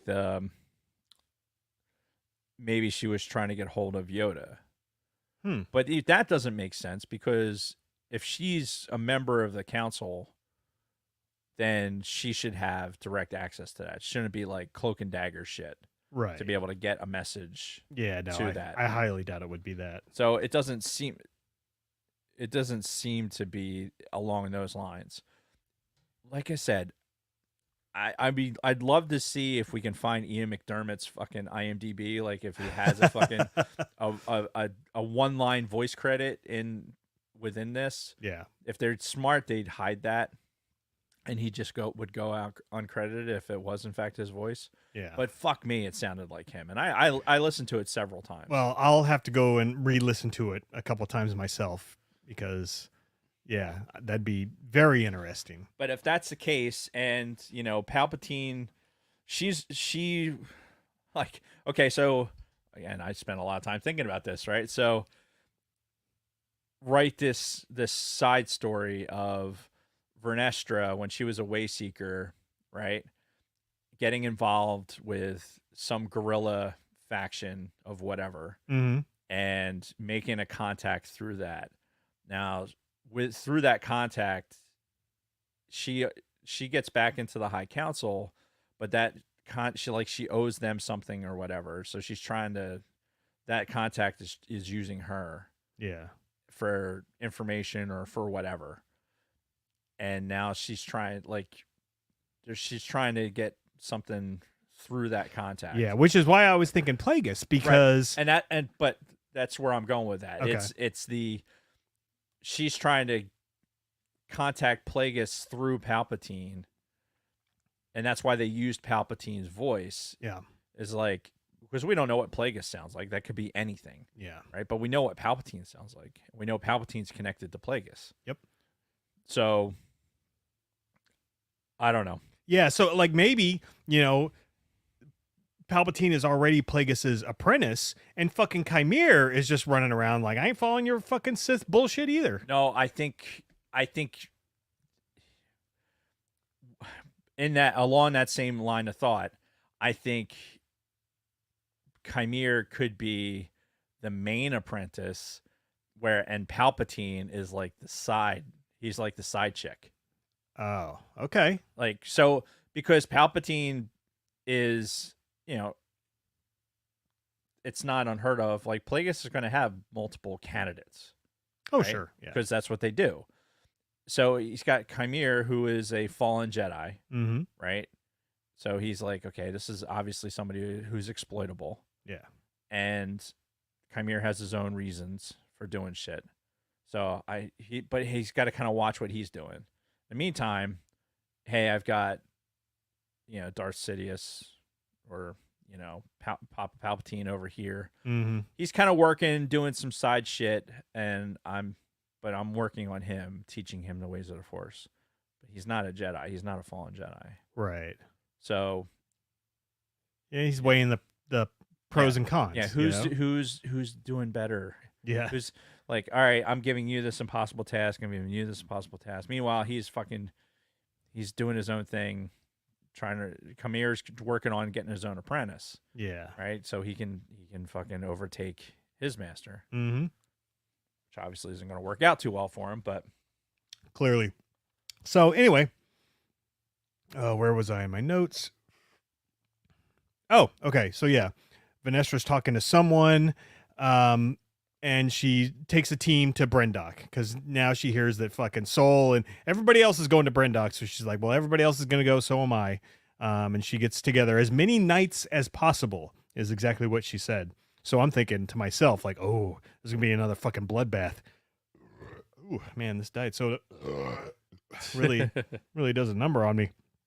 And, we spent some time on the surface where everybody's like going around the old ruins of the sisters,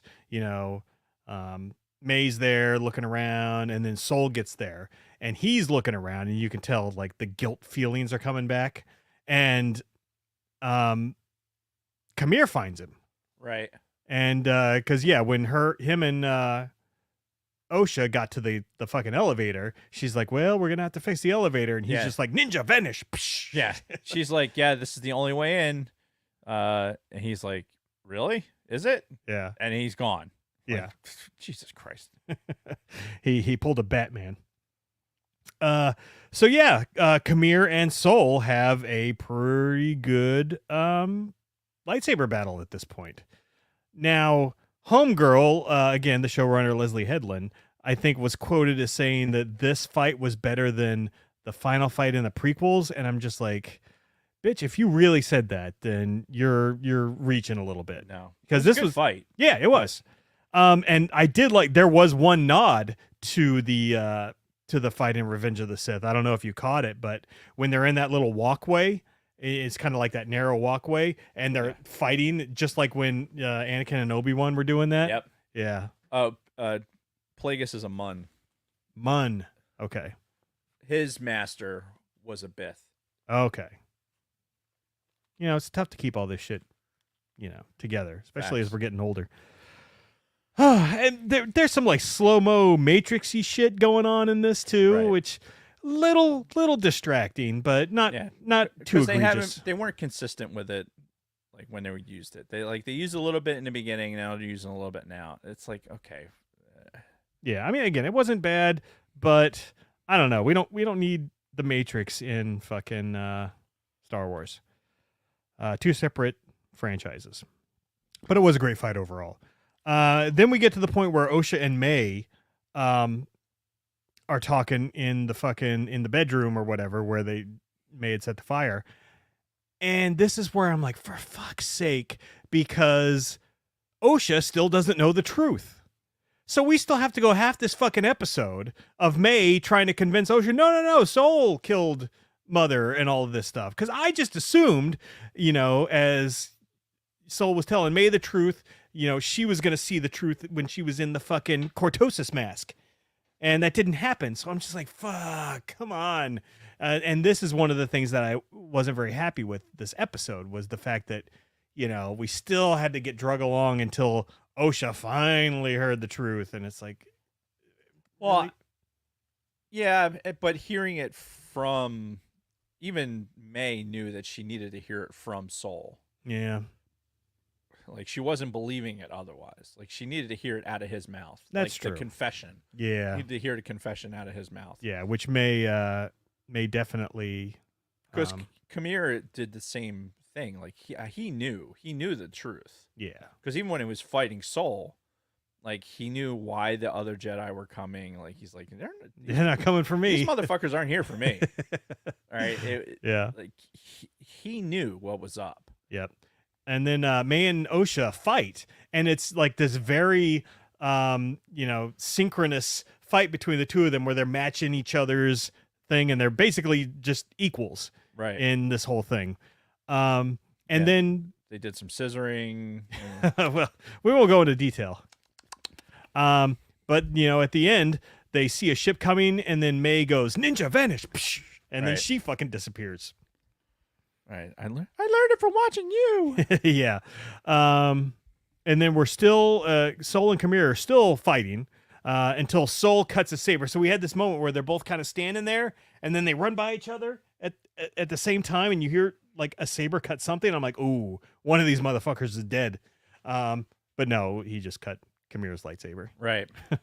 But I mean, did you get that feeling too? I was expecting like Kamir to have a death wound, Yeah. but no, he just got the lightsaber. Yep. So, yeah, that was a nice little fake out. Then this is when I think, May joins the fight, and gets Soul's saber, and this is that vision, right? She's got the saber, Soul's right in front of her, but she chooses not to. Now all of a sudden she wants him to face the Jedi Council and pay for his crimes. I'm like, really? Like, you've been wanting to kill him for 7 episodes. Well, but not really. Her mind changed in episode like 5 or 6. Oh, when she was with Kamir and she Right. When left him tied up in the jungle. Well, yeah, just before that, before he, exactly. like she came to realization like, wait, I don't have to do this. Yeah. Right? I know where my issue is. Like I know what my issue is now. Yeah. Like I don't need you to help me get to the other side of this. But then she kind of went back on it a little bit. Like I think she almost killed Soul in the ship when he thought she was OSHA. So I don't know. Just this is one of the weird inconsistencies with these characters that I don't quite understand what they were trying to do here, or if they even had a fucking plan and they were just writing some clunky dialogue and interaction. I agree that the dialogue was kind of clunky, but I think that generally I didn't have an issue following like why certain things were happening. Like when May had a lot of opportunities to kill Soul. It's gonna be May. Sorry. Yes, she did. And she didn't for whatever reason. Either because she wanted to find out, hey, wait, you said you made it seem like there was more to the story than...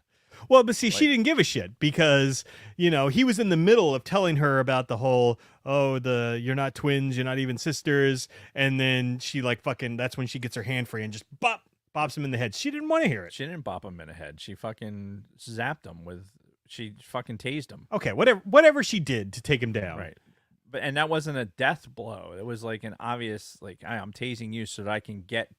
Oh, yeah, no, but again, she didn't care to wait until he finished his sentence because she didn't give a shit about that. She just wanted to get the fuck out of there. Well, she wanted to get him monologuing, but I don't think that makes the... I don't think that lessens the relevance of what she wanted. Like, she was interested in knowing if there was more to the story. Yeah. But anyway, so she's monologuing to Soul, and this is the point where she convinces him to confess, obviously knowing OSHA was going to be right fucking there. Right. And yeah, she appears as he's confessing, and he still is saying that his actions were justified. Right. Like he's truly going to die on this fucking hill, literally. And yeah, this is the point where fucking OSHA gets the fucking lightsaber. Oh, I think she took his lightsaber, Soul's, and fucking reaches out with her hand and force chokes him, like pretty brutally. Yes. Chokes him to fucking death, and she just keeps saying like "stop talking" or something like that. Well, he's talking initially, and she's like, "Stop talking." Yeah, and just keeps talking, and then like she forces him to stop talking. Yeah. And then there was like you see there's like a tear in his eye, and he's like, and then he has like acceptance that like, okay, this is what's supposed to happen. Yeah. Right. I fucked up. This is Oh, that was the moment where he realized maybe I wasn't right. Right. Maybe I wasn't justified in my actions. Right. Oh man, this is all my fault. I killed your mom. Yeah, I deserve to die. Ah, God, it hurts. Ah. Yeah. And he fucking... Yeah, and it was around this time too that we catch a glimpse, because she had Soul's lightsaber, where we catch a glimpse of it, of the kyber crystal inside. Yeah. And we start to see it bleed, essentially, which, you know, this is now canon because they did this in the Vader comics, where Sith typically make their lightsabers from the kyber crystal of a fallen Jedi. Exactly. And then they bleed it, they corrupt it, which makes it red. Yep. And we got to see that happen, like, in progress. Yeah. Because, like, she's so pissed at this point. She literally just killed her fucking mentor out of just pure anger. And fucking Chimera walks up to her and she ignites the fucking saber, and we see it, like, slowly turn red. Yeah, it's like from the base to the tip. She, well, she was so pissed off from being in Uncle Soul's fucking touchy house that she's Uncle like, Soul's touchy house. That we need to make a t-shirt of that. Hold on. Uncle Soul's touchy house? I don't know. Anyway, sorry. She's so pissed, and then when fucking Kamir tries to come over and like Which I don't understand. Khmer's like his sidling over, like, all right, I'm gonna make my move now. Like, dude, it's an odd time to make your move. Yeah. After she's like, oh man. Well, that might have really turned him on though.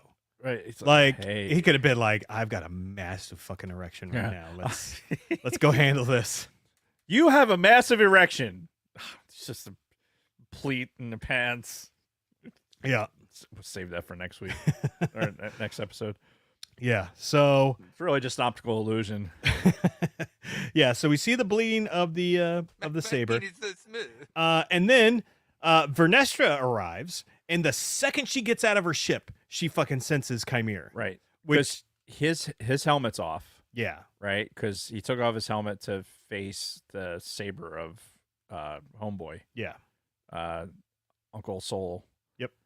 And as soon as she makes contact with the dirt, and then she goes into her, like, close her eyes, hold up her hand, like, all right, where is everybody? She basically puts up her fucking pedophile radar, and then she's like, she senses Khmer, Yeah. and he's like, oh shit, she's here. It's like, it was such a like, oh crap, they caught me type thing. Like, it's like catching a child in the cookie jar. He's like, oh shit. Yeah, he's got to quickly put the helmet back on. No, I'm not. I didn't get out of bed. He put his helmet back on. Yeah. And then she says, you're alive. You're alive? Yeah. So pretty much confirming that he was her former apprentice. Now I'm curious how he got the whiplashes on his back. That's because she thought she killed him. Yeah. Obviously. So yeah, there's a whole story behind that we never get any resolution to. Right. Right. Like, she obviously whipped him, thought she killed him. Yeah. Now has this realization that he's alive and has to deal with that. Yeah. So much like Luke Skywalker, she's like, hey, this guy has some dark side tendencies. Kill him!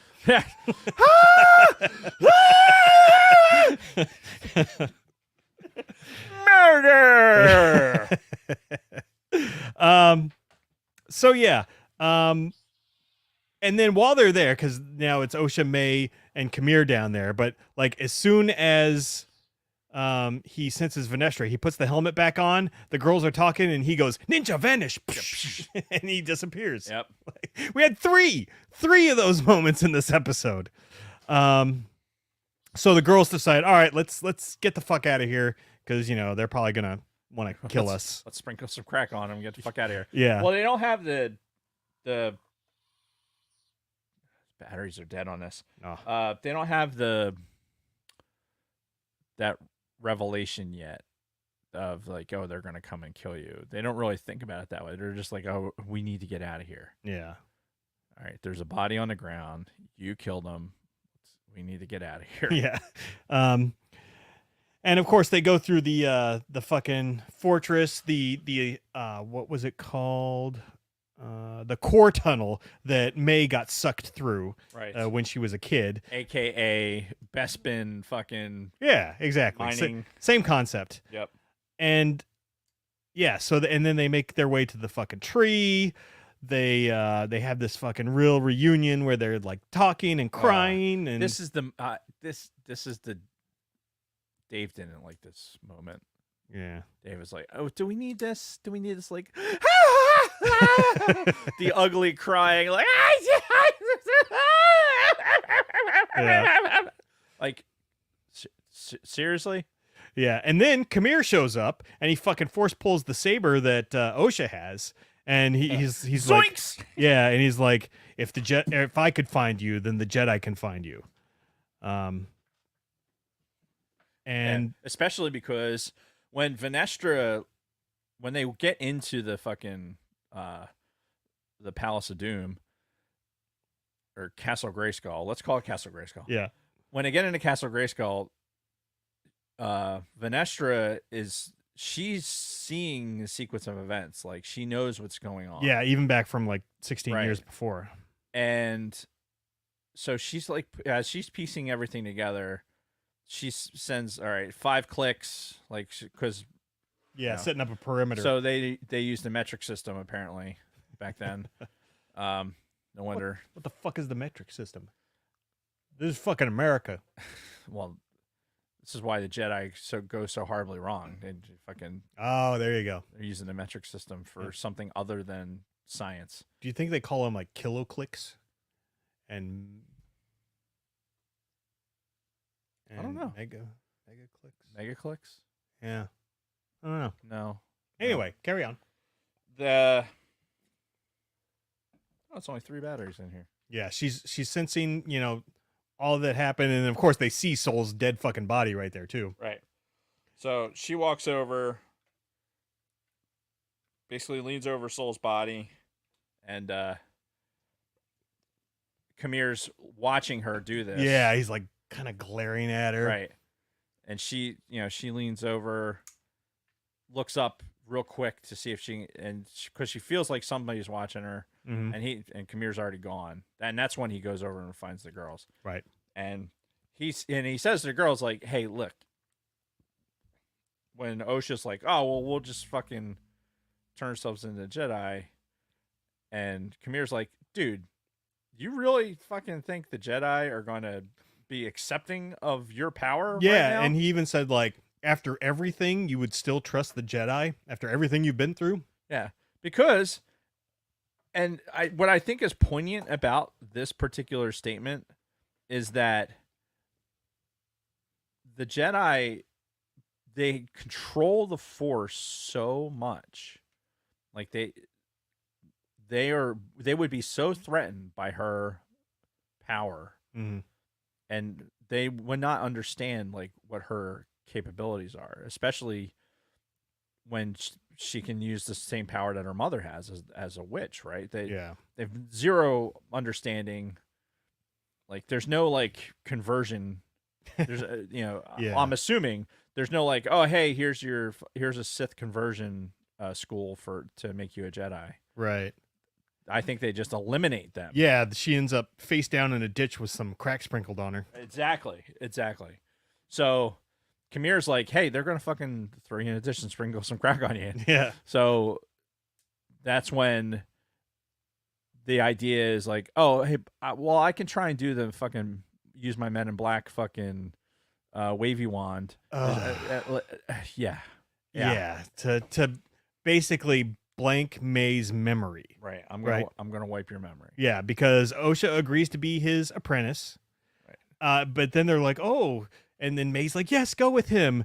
And then they're like, okay, but what's gonna happen to you? And or like the Jedi are gonna use me to whatever to find you. So Kamir has the idea, well, I'll erase your memory. I'll try. Yeah, I'll try to erase your memory. And I'm like, are we really doing fucking memory erasure right now? Yep. This old fucking cliche. Yep. We're gonna do it. Yeah. We're gonna do it. Which means if there's a season 2, half the fucking season 2 is May being fucking half retarded and not knowing what the fuck's going on. Yeah. The memory wipe thing was just. Yeah, I hated that. I was not happy with, like, I literally wrote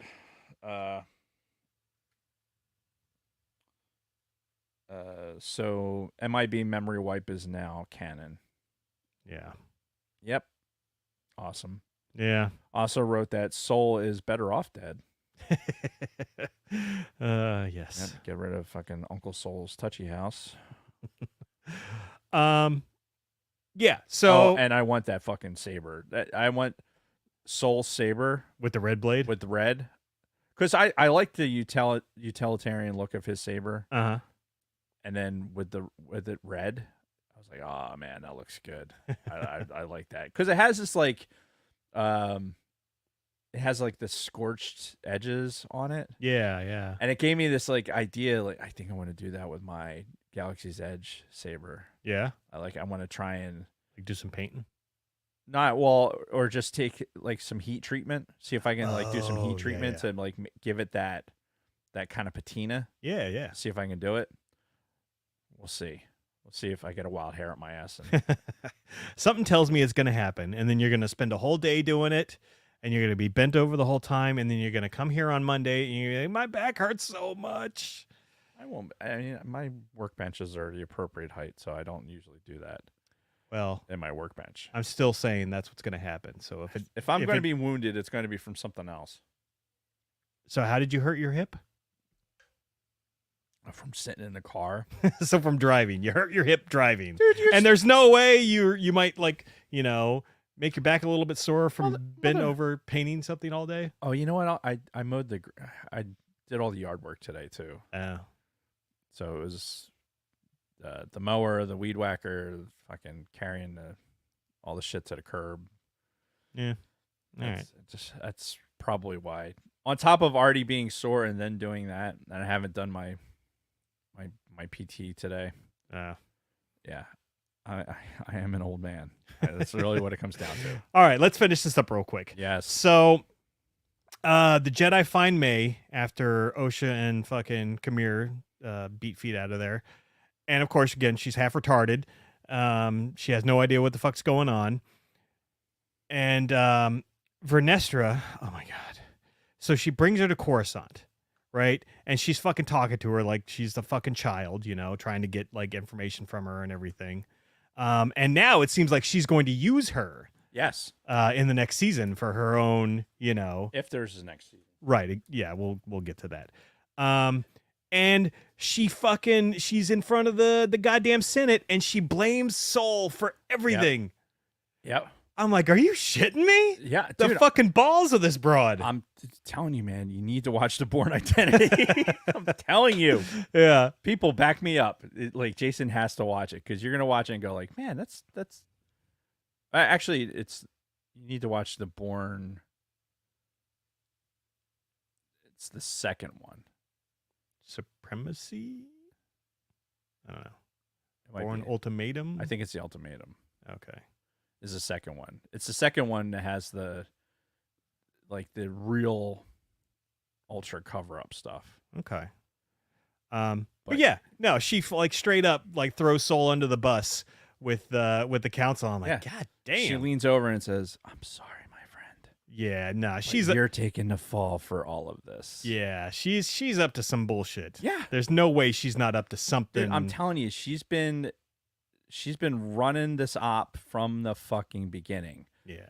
Not telling the council what's going on, not telling the Senate what's going on. Mm-hmm. Fucking sending Jedi out throughout the fucking galaxy to fucking find this guy, do this, don't tell this person what you're doing. Fucking just, dude, I'm telling you, she is crooked as a fucking oh god, yeah, crooked wood. Absolutely. So yeah, now she's gonna use May to find Kamir because she's she wants to find her old apprentice who turned to the dark side. Yep. We get a real quick shot of Kamir and Osha kind of holding hands on the beach.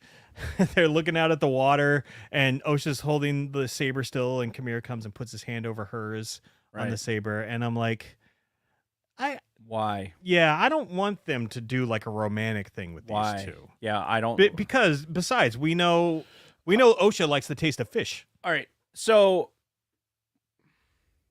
two things.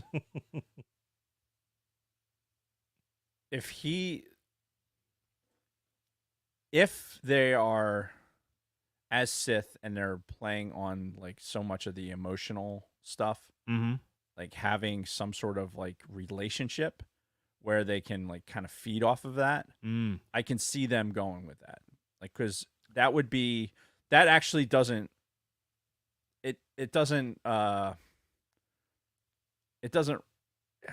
that doesn't seem out of the ordinary. Sure, especially if they're the same age like this, they're young and horny and this doesn't even she might all right, I'll ride that dick, but I'm gonna find some side because I'm gonna find some side if that happens, they certainly will not trust each other still. I'm gonna do some side scissoring. That's gonna happen. Yeah. But all right, I'll do it. Yeah. All right, I might even birth something for you. However. Probably can't. She's a test tube baby, right? So Test tube babies can't have babies of their own. I don't know. I don't know. You're just making shit up. I was just making it up, dude. That's what I do. All right. But no, I really think that they can play on the relationship bit because it's a Sith thing. It's like, okay, how are we going to make them more powerful, like in the Force? They're going to play off their emotions. The power of fucking. Yeah. Well, it's a strong emotional response, right? Yeah. So, all right, I could see that. Like if that's the case, I wouldn't hate seeing it. But the way they showed it, I'm glad that wasn't the last scene of the show. Yeah. However, what the last scene was irritated me more. Really? Yes. Okay, because it was Vernestra going to see her friend, and you only see him from behind, but it's pretty fucking easy to tell Yoda. Who it is. Yeah, it's Yoda. She's Yoda. going to go see Yoda. And now, look, we know Yoda's in the High Republic. Yeah. He is alive at this time. It's not breaking anything. Yeah, no, this is not. There's nothing canonical that's being ruined or whatever. Yeah. My problem with this is, what is she going there to do? Right. Right. What is she going? Like, obviously, Yoda's part of the council, right? She's going to him for advice. Is she going to confess?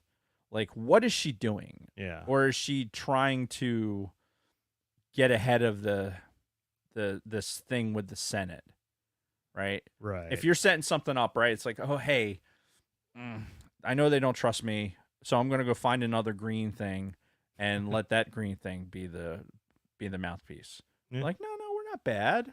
No, we're not this. What He's like their PR person, right? right. Everyone loves Yoda. We're not this massive system of unchecked power posing as a religion, a delusional cult that claims to control the uncontrollable. No, that's not us. No, definitely not. Us, this is not. My question, here's why it irritated me when the first time I saw it. We got through this entire thing, except for one time we saw fucking Ki-Adi-Mundi. Yeah, that guy.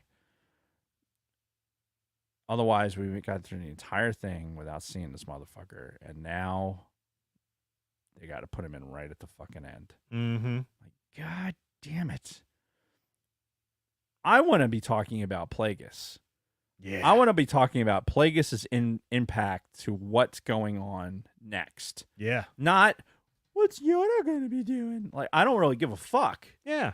But you've involved him now, so now I got to be like, God damn it, he's part of the arc now. Yeah, and now you got to like figure out, okay, what are they going to do to not break canon, and Instead, I want to be focused on what how does Plagueis play into this now? Yes. Like as part of this timeline. That's what I want to be focused on. I don't give a fuck about Yoda. Yeah. I would have rather seen something more with Plagueis at the end.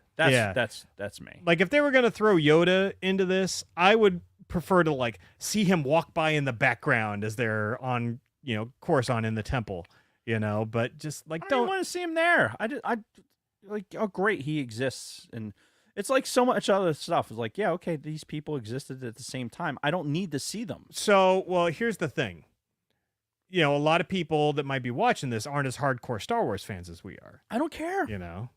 That you went 8 episodes without it. Yeah. But I don't know. I'm sure a lot of people probably liked seeing him there. But again, I agree. I really don't want him involved in this story either. Look, after 8 episodes, right? The people that are still watching are either interested because this is a slightly above average fucking show, Star Wars show, or they are trying to make a living by slamming this with negativity just because it gets clicks. Mm-hmm.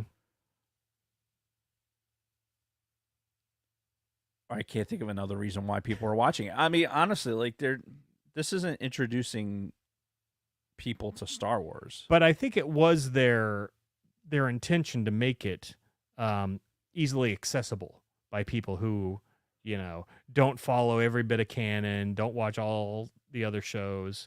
Like it's for people who. If that's the case, then I think that this was completely disjointed because you can't with us knowing what we know, we had difficulty tracking sometimes what the fuck they were doing. Yeah. Could you imagine not having any idea? Yeah. Like, it's one thing with The Mandalorian to go into it and like, okay, I can go into this cold without any Star Wars information Yeah. and still enjoy this as a show, right? Mhm. And then the Star Wars people go like, oh, wow, look at all this stuff that I can relate to Star Wars, and I know this is Star Wars. Yeah. This is like, here's all this Star Wars stuff that you have to decode, right? The rule of two. Yeah. That's not going to make sense to anybody else. Why? That statement doesn't even make sense to somebody else. Yeah. Like, so like I said, if that's the case, then holy shit, this is the wrong show. Yeah. This is a wrong show. Don't be like, hey, you've never watched Star Wars before? Watch The Acolyte. No, don't do that. No. So yeah, by the end of this episode, I felt very duped because of the statements made prior that this was going to be a 1-season deal and they were going to wrap up the story, which clearly they fucking didn't. They can't possibly. Yeah. I mean, if we don't get anything else from this, it'll be a waste. Yeah. It'll be an absolute waste. Yeah, because like literally they spent a couple $100 million making this fucking show, these 8 episodes. So they invested a lot of fucking money in this. Yeah. So I don't know how viewership numbers have been for them. Of course, they don't really share that information. Their budget was 180 million, according to. Yeah, which totally get. But does the viewership, reflect the investment that they put into it? That's the question. But either way, if there is another season, good. Because I want to get some more fucking answers, but I still hate the whole thing that now May's mind is wiped. I think that's ridiculous. I'm really curious to find out what Vernestra's, true intentions are. Don't give a shit about Yoda. And yeah, I just want to see more of Kamir and Osha and how they're doing dark side shit. I mean, to me, this show was sold as a dark side show. Yeah. Right? Not a... While I appreciate them showing the hubris of the Jedi and how fucked they are. Yeah. And maybe how you show the falling down of the Jedi and how these Jedi became Sith or whatever. Yeah. But the reality is this wasn't what I thought it was going to be.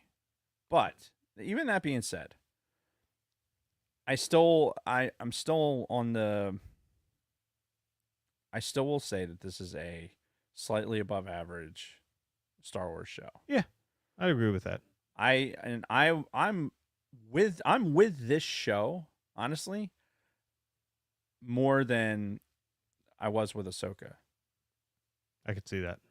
Just because, maybe because it's new, maybe because there's more, and not new just like recency bias. I mean new because of like, okay, here's story and characters and potential. Yeah. Right. Whereas with Ahsoka, it was like, okay, we have all of this information. Yeah, this is like everything from Rebels and right. So now it's like, okay, blind me with Star Wars. Yeah. I know information. Blind me with Star Wars now. Yeah. I love that. Where you really don't know where the story could possibly go. Yeah. So I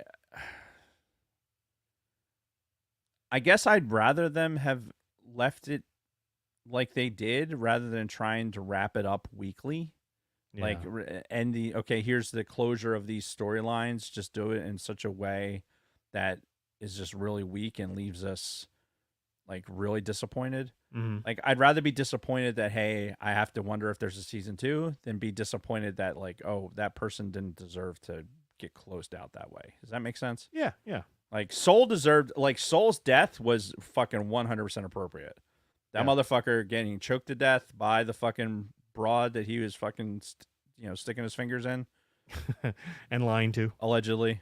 My penis is so smooth. That 100% I think was legit. Yeah. But like how we how Plagueis is involved and who Vanesher was talking to in that fucking phone call and all this other shit. You can't. Come on, buddy. You can't leave us hanging like that. Yeah, no shit. It's 7:45. All right. Well, that's it for this episode. So, in 2 weeks, we'll be back, and I think we've agreed to do Anchorman, correct? Yes. And then I think we're going to be doing the Plagueis Legends book fairly soon. If not 2 episodes now, maybe 3 episodes from now. Yeah. But yeah, I'm looking forward. I've never read it. Yes. I've always heard it was good. People really enjoyed it. So we'll see. I am looking forward to rereading it, which I will try and do in the next, I don't know. Well, we got about a month. If we do it 2 episodes from now. If I'm going to reread it, oh fuck, I might have to do the audiobook cuz I start class. Oh, again. fuck. So, when does that start? August 5th. Okay. So, a couple weeks still. Yeah, recreational reading is going to be a challenge, but there's always audiobooks and I still have my commute. Okay. So. Yeah, I've got a shitload of fucking Audible credits, so I gave Kristen a few of them recently. You can give them to me. I'll take them. I'd consider. I mean, I'll take one for the Plagueis book. Well, hold on. Let me see how many I have right now, and we'll decide from there. So while he's doing that, I'm going to read the ATSW family happenings so Yes, that you we do can that. move things right along because Lunar Girl was so awesome and updated this that tomorrow morning, Scott and Kim from Use and Abuse will be up bright and early like they do with your racing recap from this past weekend. What was I looking up again? How many Audible credits you have? Ah, yes. Catch them at 0500. That would be 5 a.m. Eastern Daylight Time on the YouTube.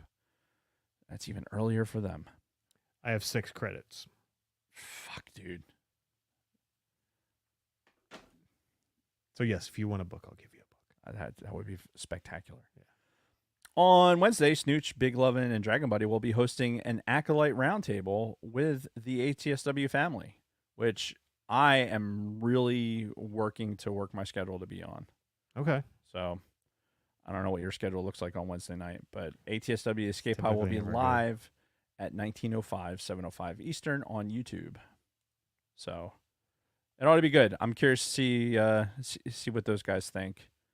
I know how Brady feels about the general Star Wars public being what they are, Yeah. and how they're reacting to it. So it'll be good. So tune into that. Sweet Studios has been busy doing stuff and things, preparing to tour with his new death metal band. Follow him on his journey at Sweet Studios on the socials and YouTube. Shout out to ATSW Escape Pod, ATSW Escape Pod Gaming. Check out all the glorious gaming highlights and epic fails at atsw.escapepod.pod.g on TikTok. What? Don't worry about it. Oh, that was the thing. The fucking jizz on your hat? Oh, that's sweat.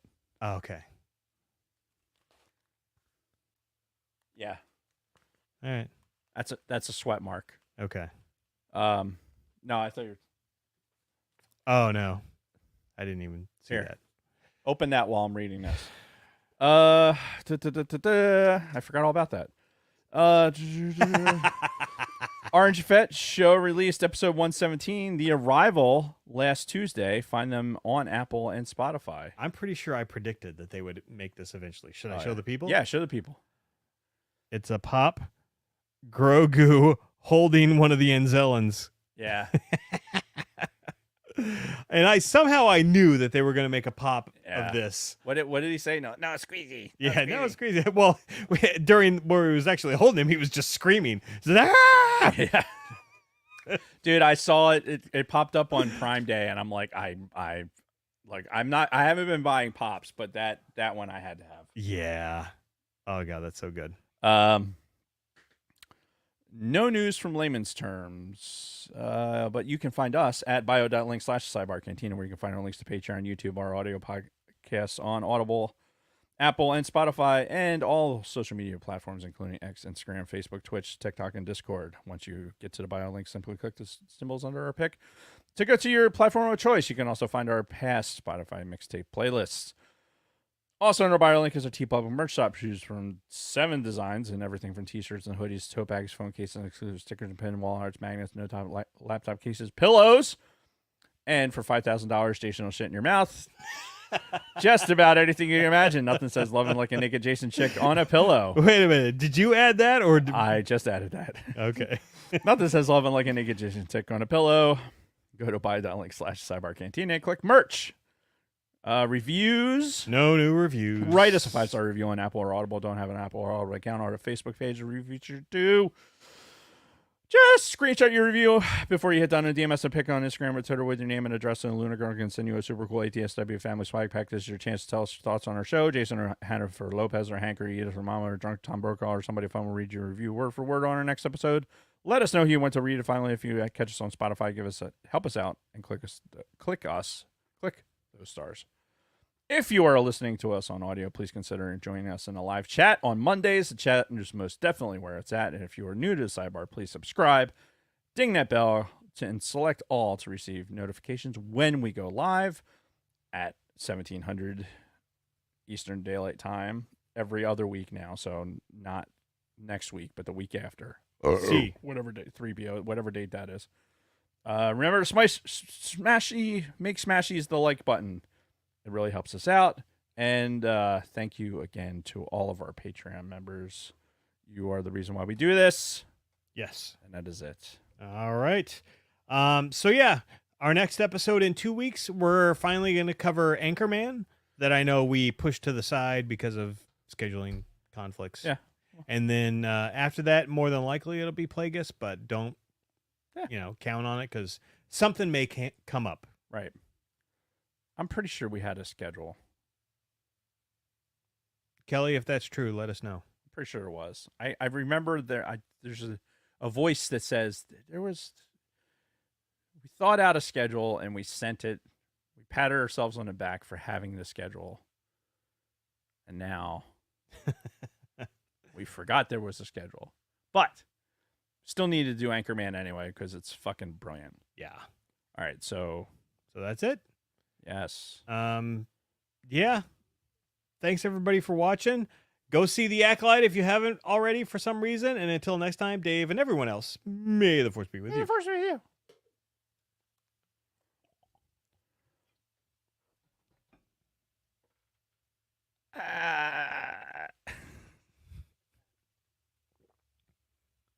You okay? Okay, now what do I click? I don't. I was trying to make an Anzellan voice happen. Oh, okay. And it was like I can't. No, it was like in my head. It was just not. It was not happening. So I was like, oh, that was great. Noise. Make noises with my mouth. All I saw was him just kind of staring and like, what is going on? And now we know. Yeah, me vapor locking. What was going on? Yeah.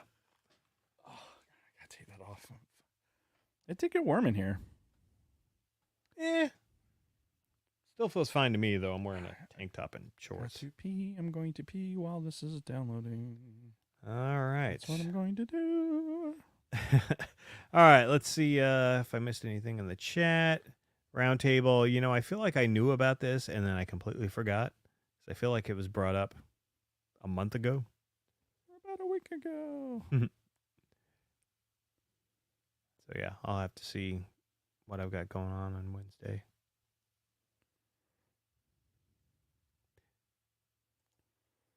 Yeah, agreed. Again, I think overall it was a pretty good show, but I think the structure was off and questionable writing.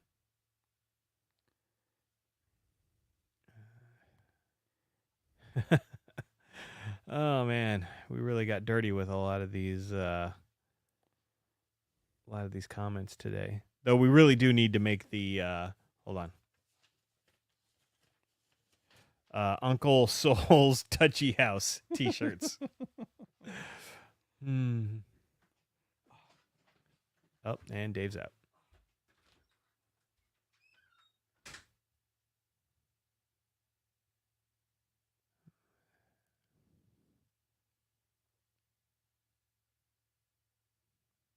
Oh yeah, for sure.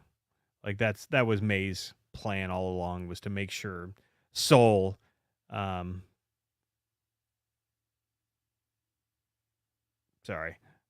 make sure that he confessed in front of OSHA.